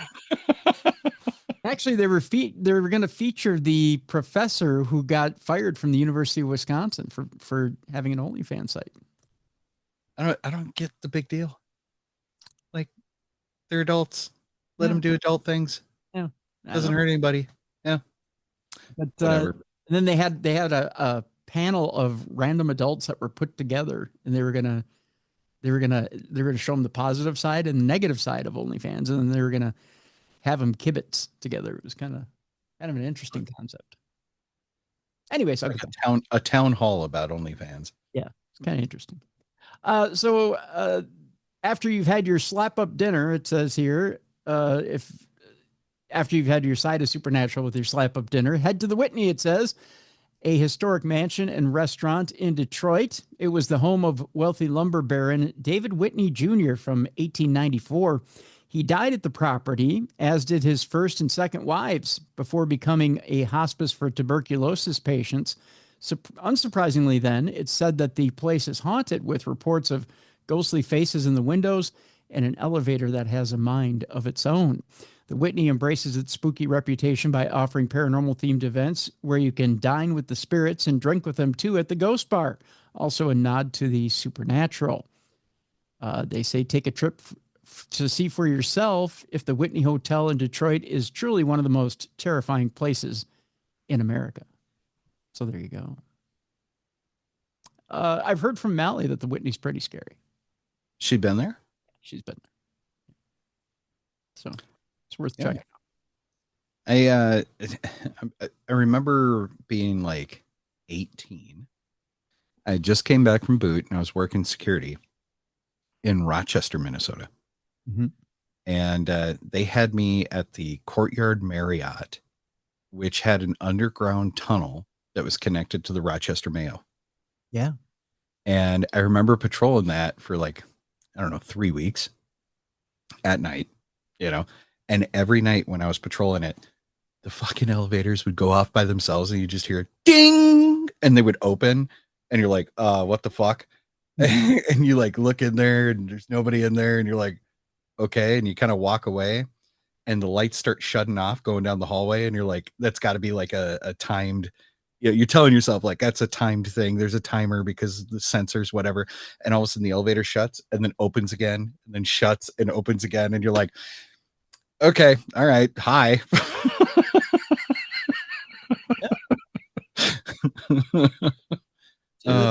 Just the spirit saying hi to you, Trav. I could imagine that the Whitney is a lot like that then. Yeah. Most definitely. Our next story has to do with a man who has spotted a Bigfoot-like creature wading across a river in Oklahoma. The encounter happened early in the morning while he was driving across a bridge between Tuttle and Mustang. In a recent sighting submission to the Bigfoot Field Researchers Organization, 62-year-old Jeff Power described an encounter with something unexplained at 8:15 a.m. on the morning of August 4th. He had been heading to work and had been driving on the bridge over the Canadian River when he spotted a large, dark shape wading through the water around knee-deep. The creature was at a distance of 80 to 120 yards and was heading for the northern bank. He noted that it was walking on two legs, but was otherwise unable to make out any details.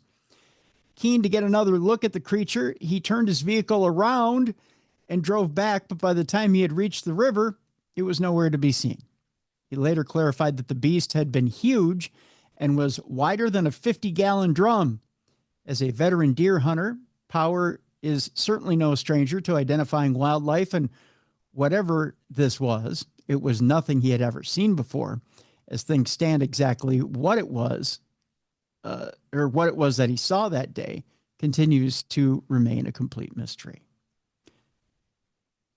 Meanwhile, it was just a grizzly bear standing in grizzly fishing, standing in the water, you know?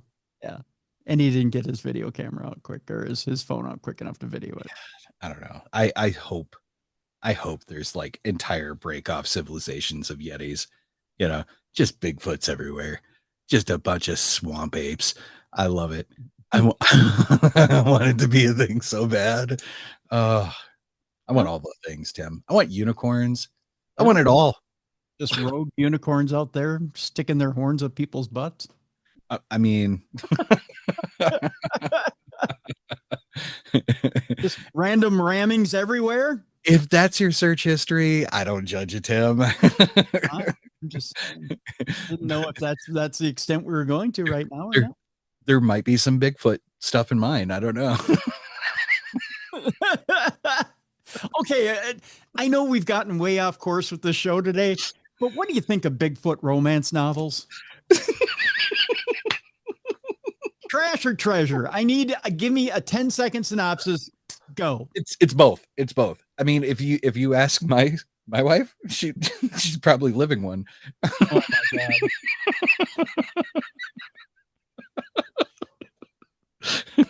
Well, sorry I asked.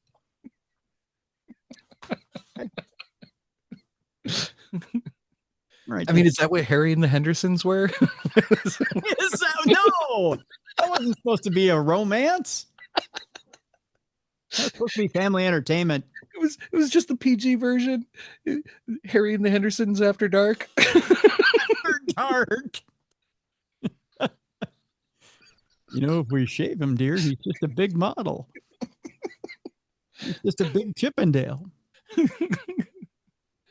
I used to have a thing for lumberjacks until I met you. You don't speak English, but neither does the hubby very well. Oh, man. Bigfoot romance novels. I'm here for it. Let's do it. We're going to write our own. They're out there, though. I mean, they really are out there. Have you ever seen them? No. But it doesn't surprise me. Dude, go to Amazon. I'm serious. You're laughing at me. I have to do a lot of research for this show. This is seriously a thing. Okay. Seriously, go to Amazon, put in Bigfoot romance, and watch the fucking screen populate. All right. Bigfoot romance novels. Holy shit. Okay. Yeah. I'm not joking. Seduced by Bigfoot and ravaged by the Yeti. Yeah. The secret adventures of a fertile housewife. You're like, let's do it. It's been done. Yeah. In the ass. Yeah. Knotted by the Bigfoot shifter. Yeah. That's why I said, give me your opinion. And you think I'm joking. They got 5-star reviews on them. Hmm? Like Bigfoot and the Bridesmaid, sex with the Bigfoot. Yeah, there's an Monster audience. Erotica has 295 reviews. Yes, that's what I'm saying. Let's write that shit, bro. We can get that outrageous. She felt his globe-like knob approach her back door. That people are waiting for that line. Oh my God. That's great. I mean, look, at least I know there's like 295 people out there that are like, oh yeah, combat rev.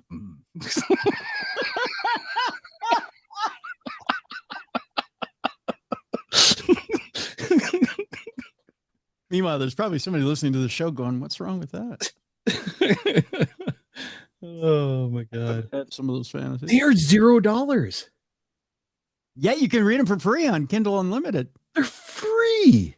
Yeah, pick one up and read it, bro. I mean, I'm gonna have Siri read it to me.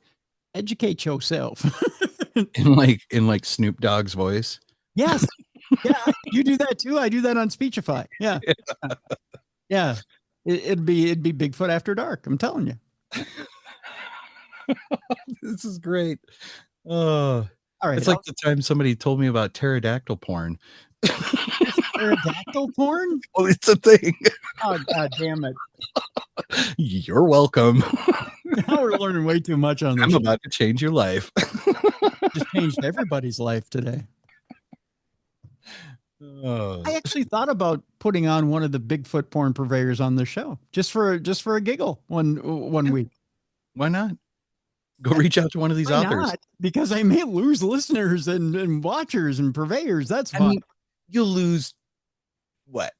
5. You'll gain 295. So why do you like to write about Bigfoot diddling? I mean, how many questions can I come up with for someone who writes porn? You are a talented and experienced host, Tim. I believe in you.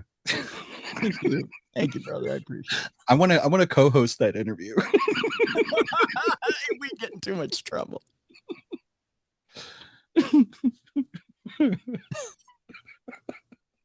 It'd just be wrong.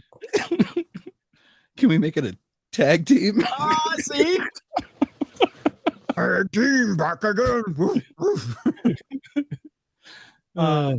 Okay, let's get back to the cryptid news here. The Mothman Festival is set to return to Point Pleasant next month. We've had a few guests on the program the last couple of months who have been at the Mothman Festival. Dave Spinks, good brother, is going to be there. Bally Raven, who was on the program, who draws cryptids and has her own podcast. She'll be at Mothman Festival this year as well. One of West Virginia's most enigmatic mysteries will be the focus of that event starting September 20th.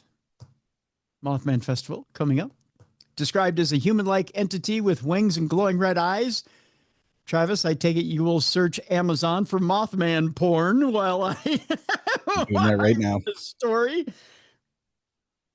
God damn it. The creature known as Mothman gained prominence after it was sighted multiple times in and around Point Pleasant, West Virginia from 1966 to 1967. First reported sighting occurred in November of 1966 when 5 men who were digging a grave in a local cemetery described seeing a strange figure swooping over the trees overhead. The creature was seen again only a few days later when the two couples driving through the area encountered the terrifying spectacle of a human-like shape with glowing red eyes illuminated by their headlights. As time went on, more and more people reported seeing the creature. When 46 people died in the collapse of the Silver Bridge in December of 1967, Mothman came to be associated with the disaster. The phenomenon was later described by John Keel in his 1975 book, The Mothman Prophecies, which was turned into a movie starring Richard Gere in 2002. The Mothman is also celebrated in Point Pleasant at a festival held in the town, which typically features a range of activities, guest speakers, exhibits, competitions, and more. This year's festival is set to take place next month, September 20th and the 21st.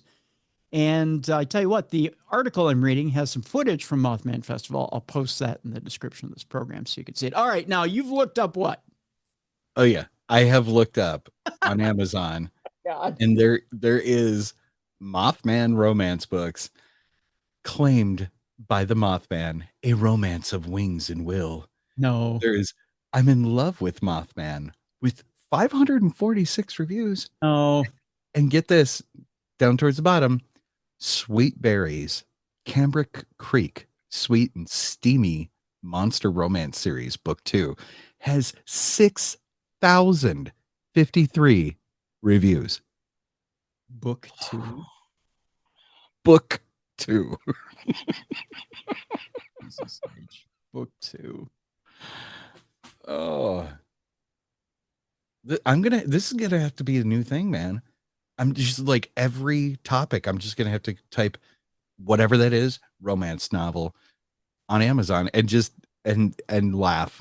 I man, like Panhandler. Let's look that up.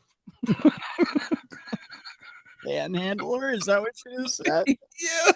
Oh my God. Now you're going too far. Oh God. See, he could do this. You could do this all night. We're going to waste people's time with this. You created a monster, Tim. Yeah.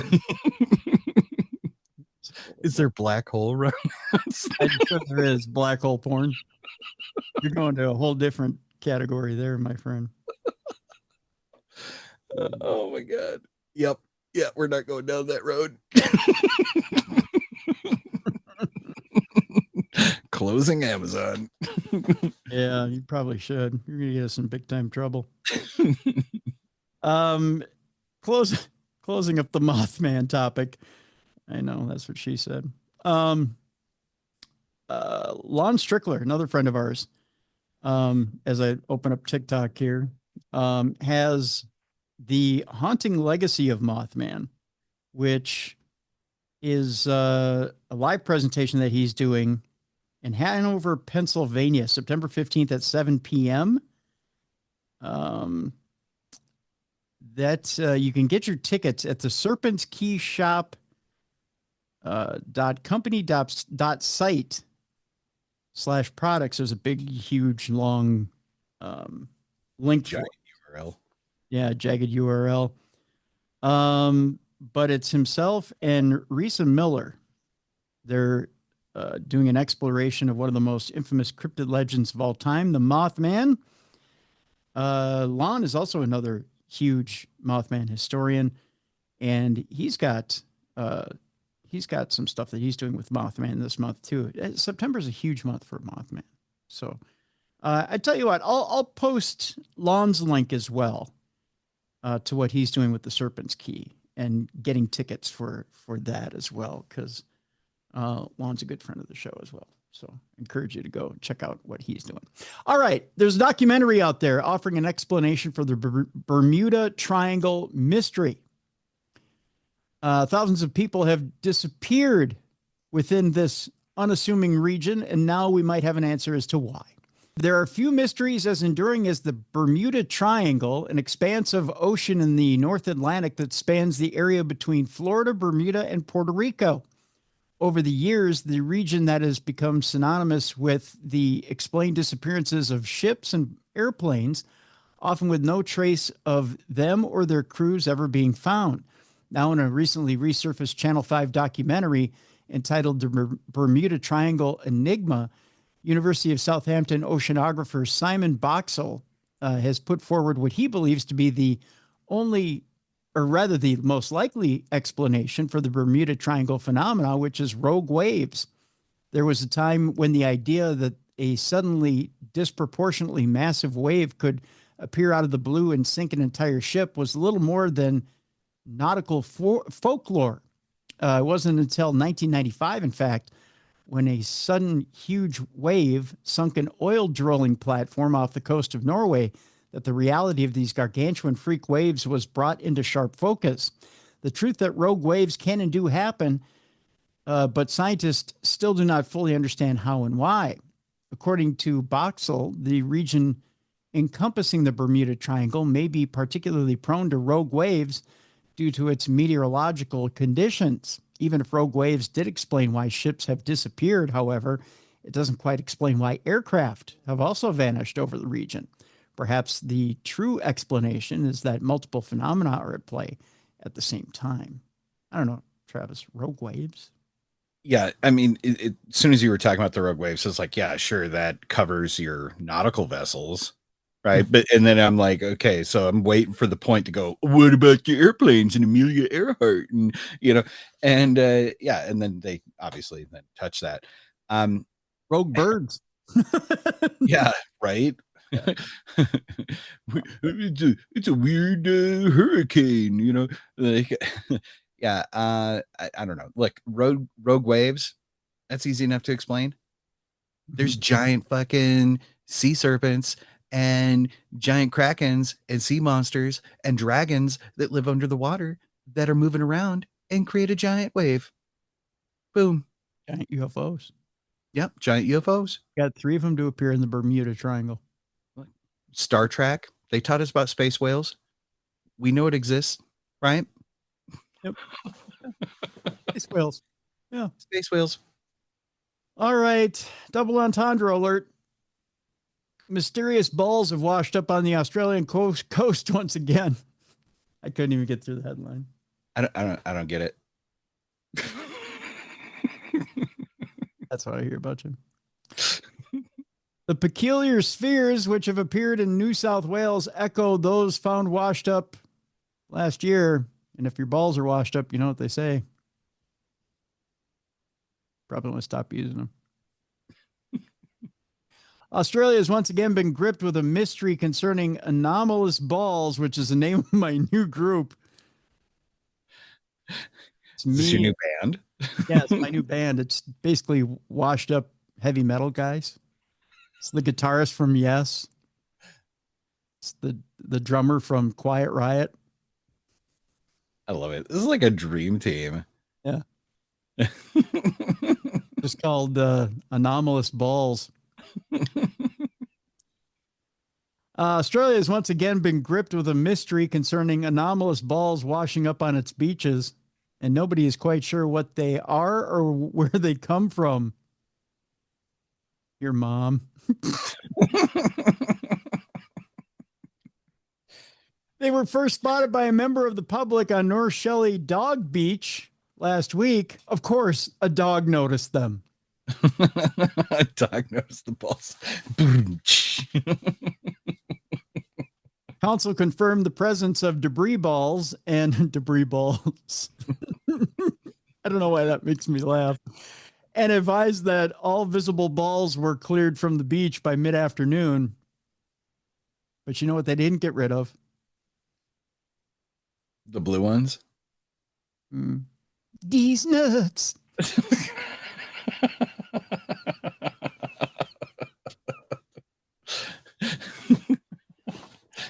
Bravo, Tim. Bravo. Debris balls washed ashore could be from a variety of sources or locations such as stormwater, sewage networks, ships from local or international locations. Further inspections and safe cleanup are underway. In the meantime, the general public have been advised not to touch or go near the balls. I mean, you don't know if it came from a sperm whale, you know, like. I think it's just good advice for life. Don't touch or go near the balls. At Don't least touch the balls. unless you're familiar with them. You know, I mean, do they got pictures of the balls? I hear they're kept in a wrinkly sack.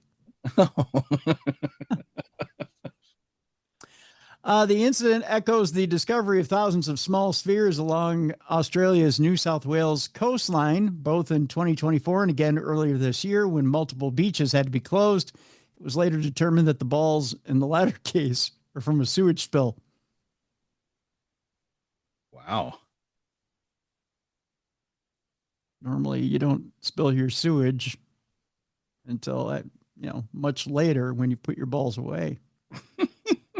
Normally not, Yeah, my thought initially went to like, I don't know if you've ever seen this before, but like they've been doing this for a couple of decades, maybe just a decade now, where they've been taking like these blue, almost think of like the McDonald's ball pit, right? Okay. But they would have these black spheres or these little black balls that they would cover lakes and different irrigation things in that. And it was supposed to, I don't know if it was to keep the temperature down or the algae, or there was some kind of science shenanigans to it. Science shit. Yeah, I don't know. I'm just like, they put balls on top of it to do something to protect the water or something, whatever, some kind of sciencey stuff. So I don't know, like Australia seems like a mildly maybe sciencey shit country.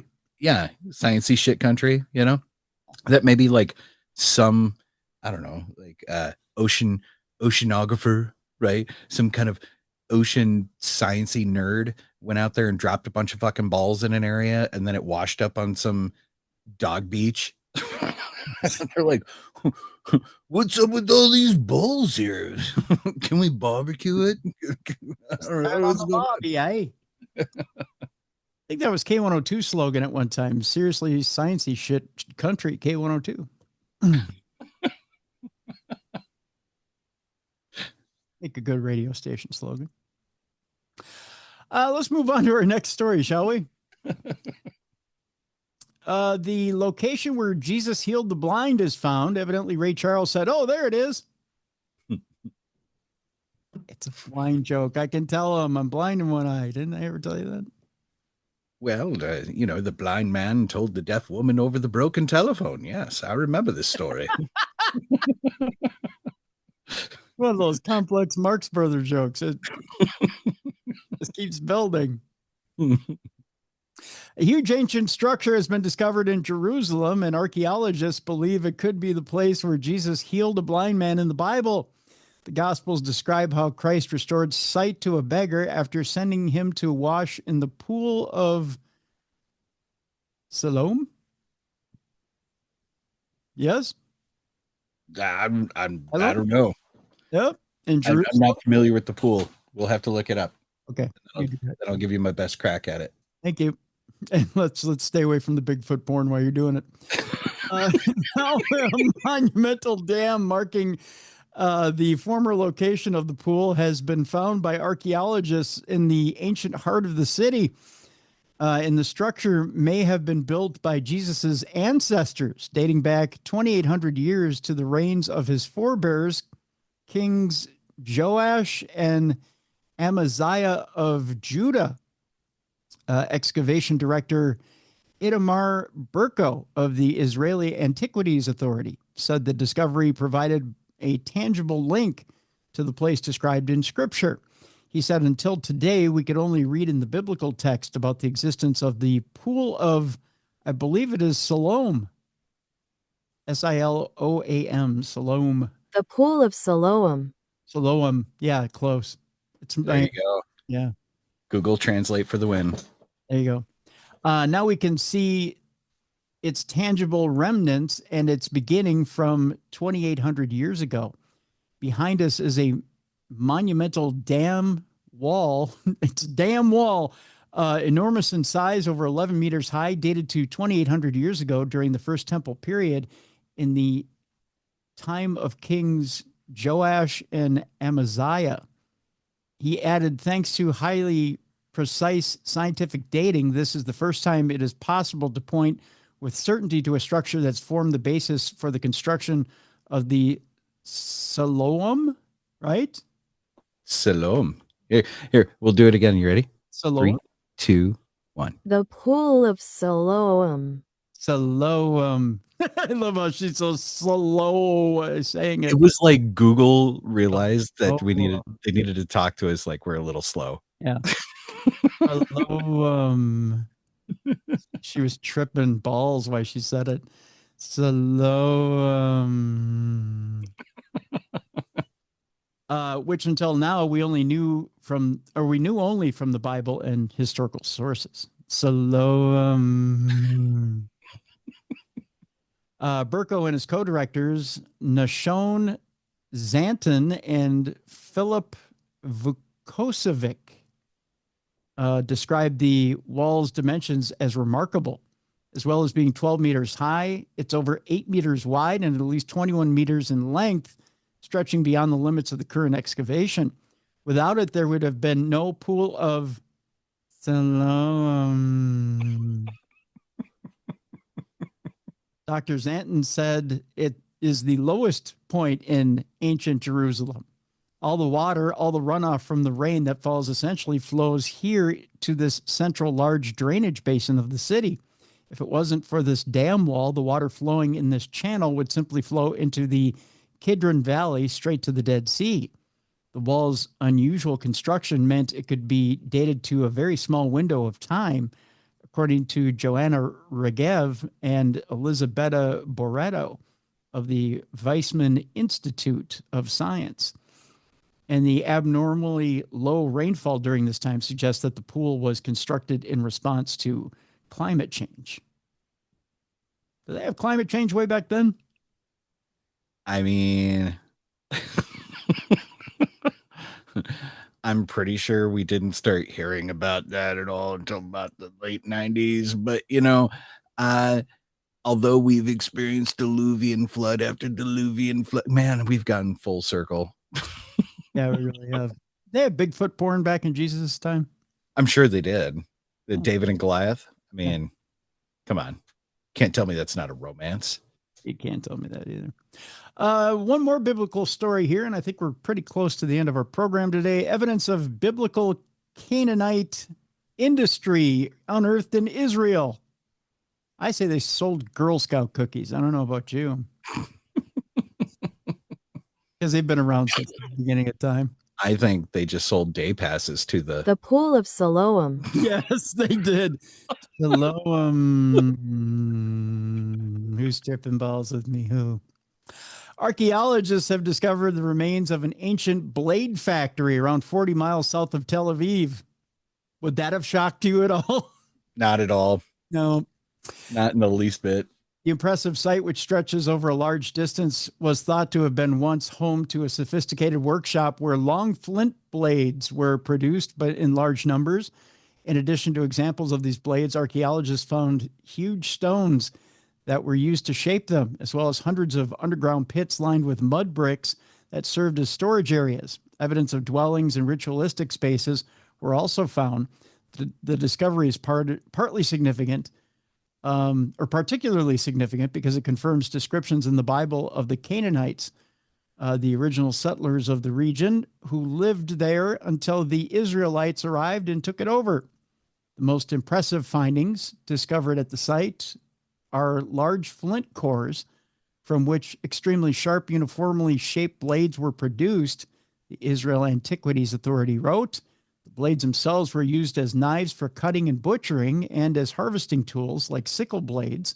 The production technology was extremely advanced and included use as a kind of crane to exert precise pressure on the flint.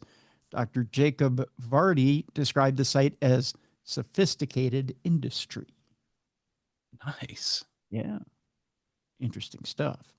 All right. I told you earlier about a story about a mystery surrounding a cave that had a skull with a stalagmite growing through it. Yeah. Is it a cyclops impaled or is it a unicorn? Right to the top, my friend. Bingo. Oh, your ring light is almost perfectly circulating it. Is it? Right. I go like that. Can you see it? Oh, cool. Look at that. Boom. Wait, I think I've seen a photo of that recently. Researchers have been attempting to solve the mystery of a 300,000-year-old skull found in Greece, discovered within the darkness of the Petrolona cave.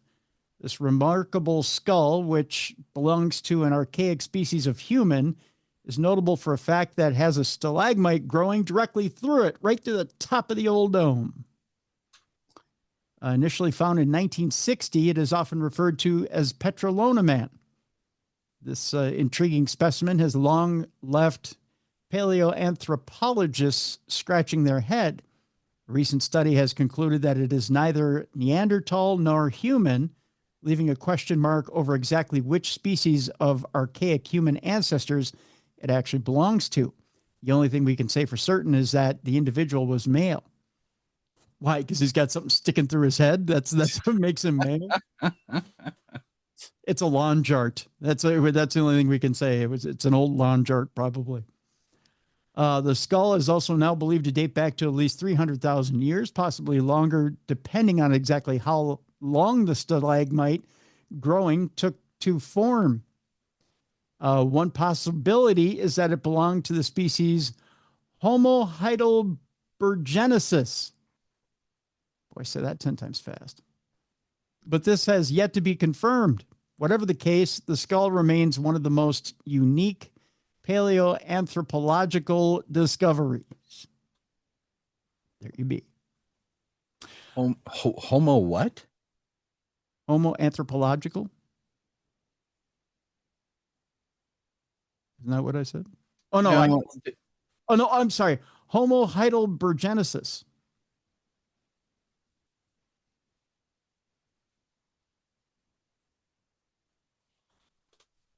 We'll see if we can get close. You want me to spell it out for you? No, it'll take too long. The Okay. infantry brain won't work. Yeah, I want to look more up on that. I saw that photo earlier this week, and I knew I'd seen that. Burr is B-E-R. So Homo Heidel, H-E-I-D-E-L, Heidelbergensis. Heidelbergensis is all one word.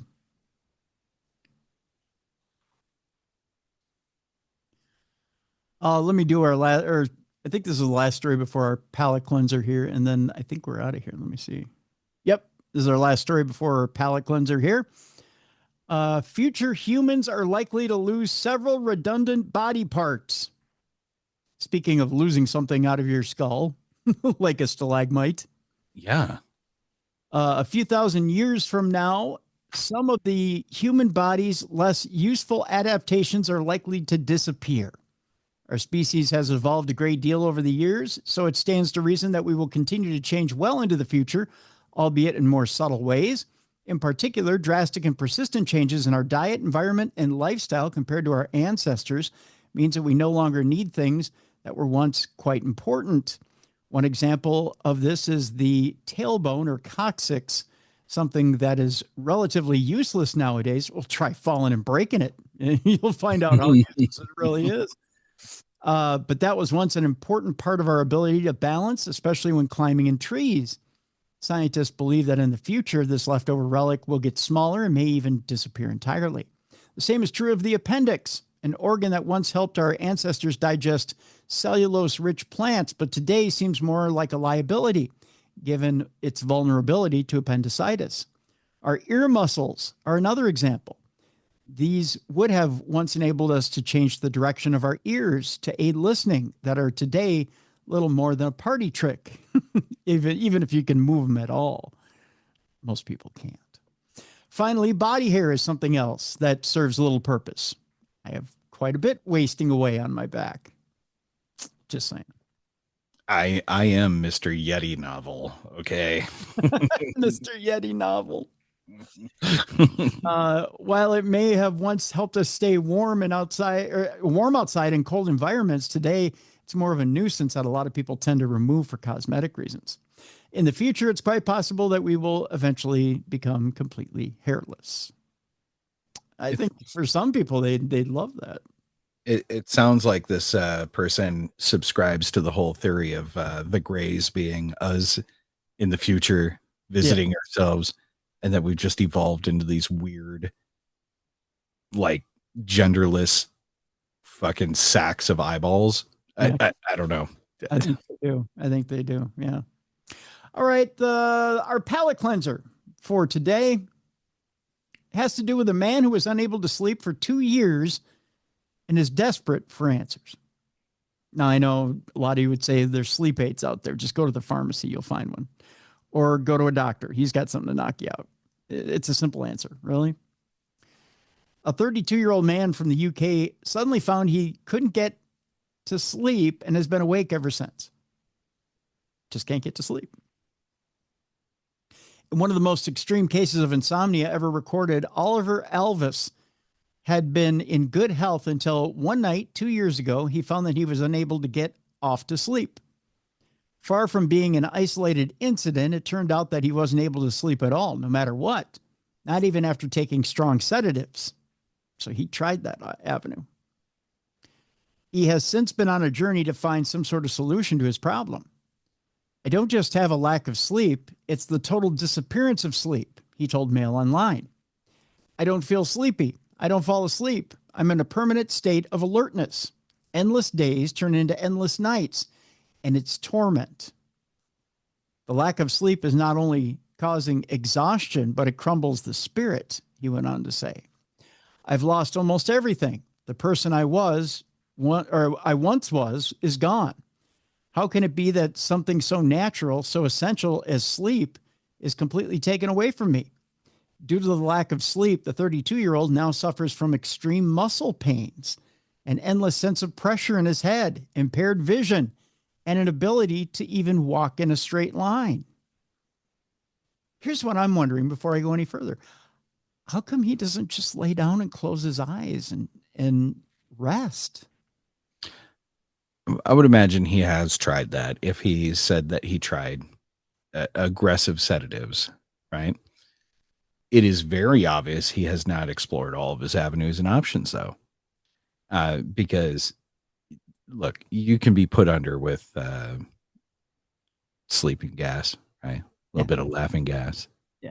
Relatively easy, right? Yeah. And that if he went to his physician and was like, hey, I have not slept in a month, 2 months, 3 months, they'd go, wow, this is clinically a new record, and like expanding everything the CIA and the fucking KGB was doing to torture people. Yeah, let's give this guy some laughing gas and put him out. I don't know. Homie combatrev over here could put you in a fucking rear naked choke, right? And choke you out in 3 seconds and nighty night, bud. Yep. You don't even need to pay me, bro. Yeah. I'll do it for free. You'll go out real quick. And he'll give you a forehead smoochie. Yep. You know? Oh, look at that. Extra service. He says, I wander around at night, envious of the homeless who can sleep on the porches of shops. He said, Well, that's nothing to be envious of. He said, I would rather trade places with them just to fall asleep, something I would trade all my possessions for. Well, Combat Rev said he'd choke you out and give you a little forehead smoochie. So. Yep. Choke you out, give you a little forehead smoochie. You'll be fine. You'll be right as rain. And then you won't be like a story anymore. You know what? I hear will put him out. Little Bigfoot porn. Have you ever tried yanking the chicken before going to sleep? little rubbing the rhubarb and then out he goes. You just gotta clear your pipes a little bit before going to 90 nights. You never heard about post-nut clarity, have you? Just imagine the Jack Slinks guy is jacking your jerkin. Let's get a GoFundMe together. Get this man a $6,000 robot with some fleshlight arms. See, it's simple solutions for simple people. That's all it takes. Sometimes you just got to put the old noggins together and then you get an answer. That's all you need. We're just a couple of washed up balls. Just a couple of washed up balls. My God.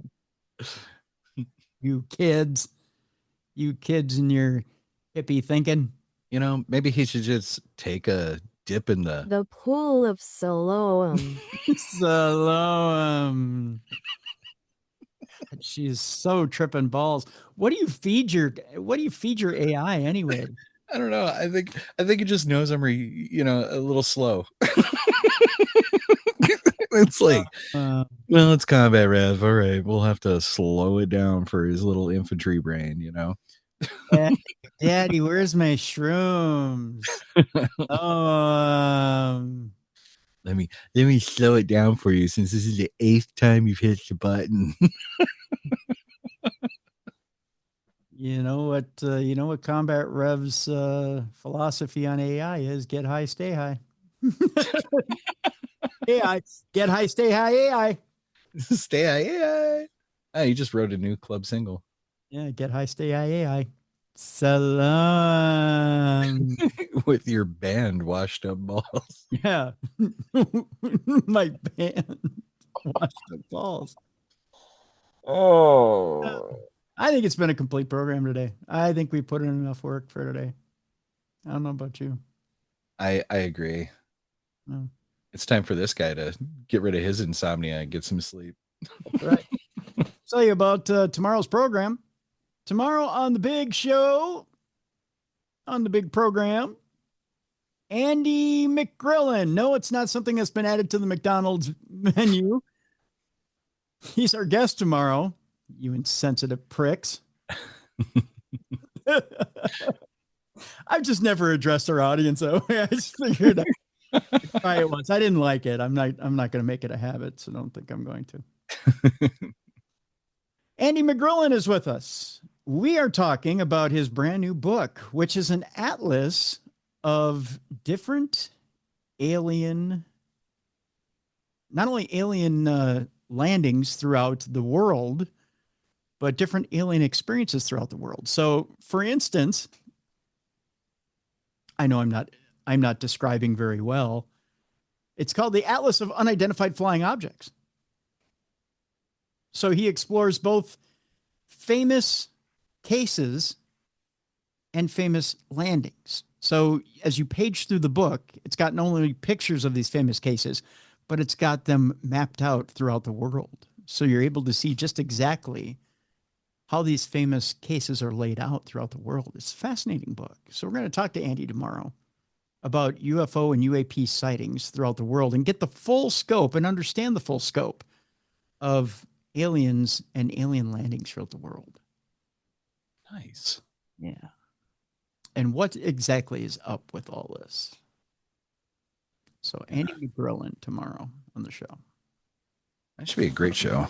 Yeah. The Pool of Siloam. Oh, Siloam. I was just grabbing my keyboard. That was unintentional. Sure was. Over there thinking about Bigfoot. Like, the Pool of Siloam. I was just going to look up alien abduction romance novels. Oh my God. Okay, do it real quick before we go. 'Cause Oh, it's the only one you haven't hit. Yeah. All right, Amazon. I've created a monster. Alien abduction. By the way, folks, if you really do want me to get some of these paranormal porn people on the program, you can email me, tim@darknessradio.com. I guess I'll interview one of them if you have someone you want me to interview that I want to interview, that you want me to interview. I don't have one off the top of my head. Bound to the Marek. An alien abduction romance. Get out of there are With 1,190 reviews, chosen by the alien commander, an alien abduction romance, 680 reviews, Warriors Captive, a warrior alien abduction sci-fi romance, book 4 with 512 reviews. Yeah. Oh man. Yeah. Sold to the Nalgar, an alien abduction romance, stolen from the earth, book number 3. I'm sure the people at Opus love that category. You created a monster. I'm gonna have to do this for everything now. Is there a porn category for it? My God. Say goodnight, Travis. Good night, everybody. I hope you all get good sleep, and you do not need a rear naked choke and a forehead smoochie, but just the forehead smoochie. If everybody would please grab their cellular devices and or closest object and bring it close to your forehead and prepare for impact. Mwah, mwah, mwah. Good night. Here we go. For Travis Thorpe, I'm Tim Dennis. Thank you so much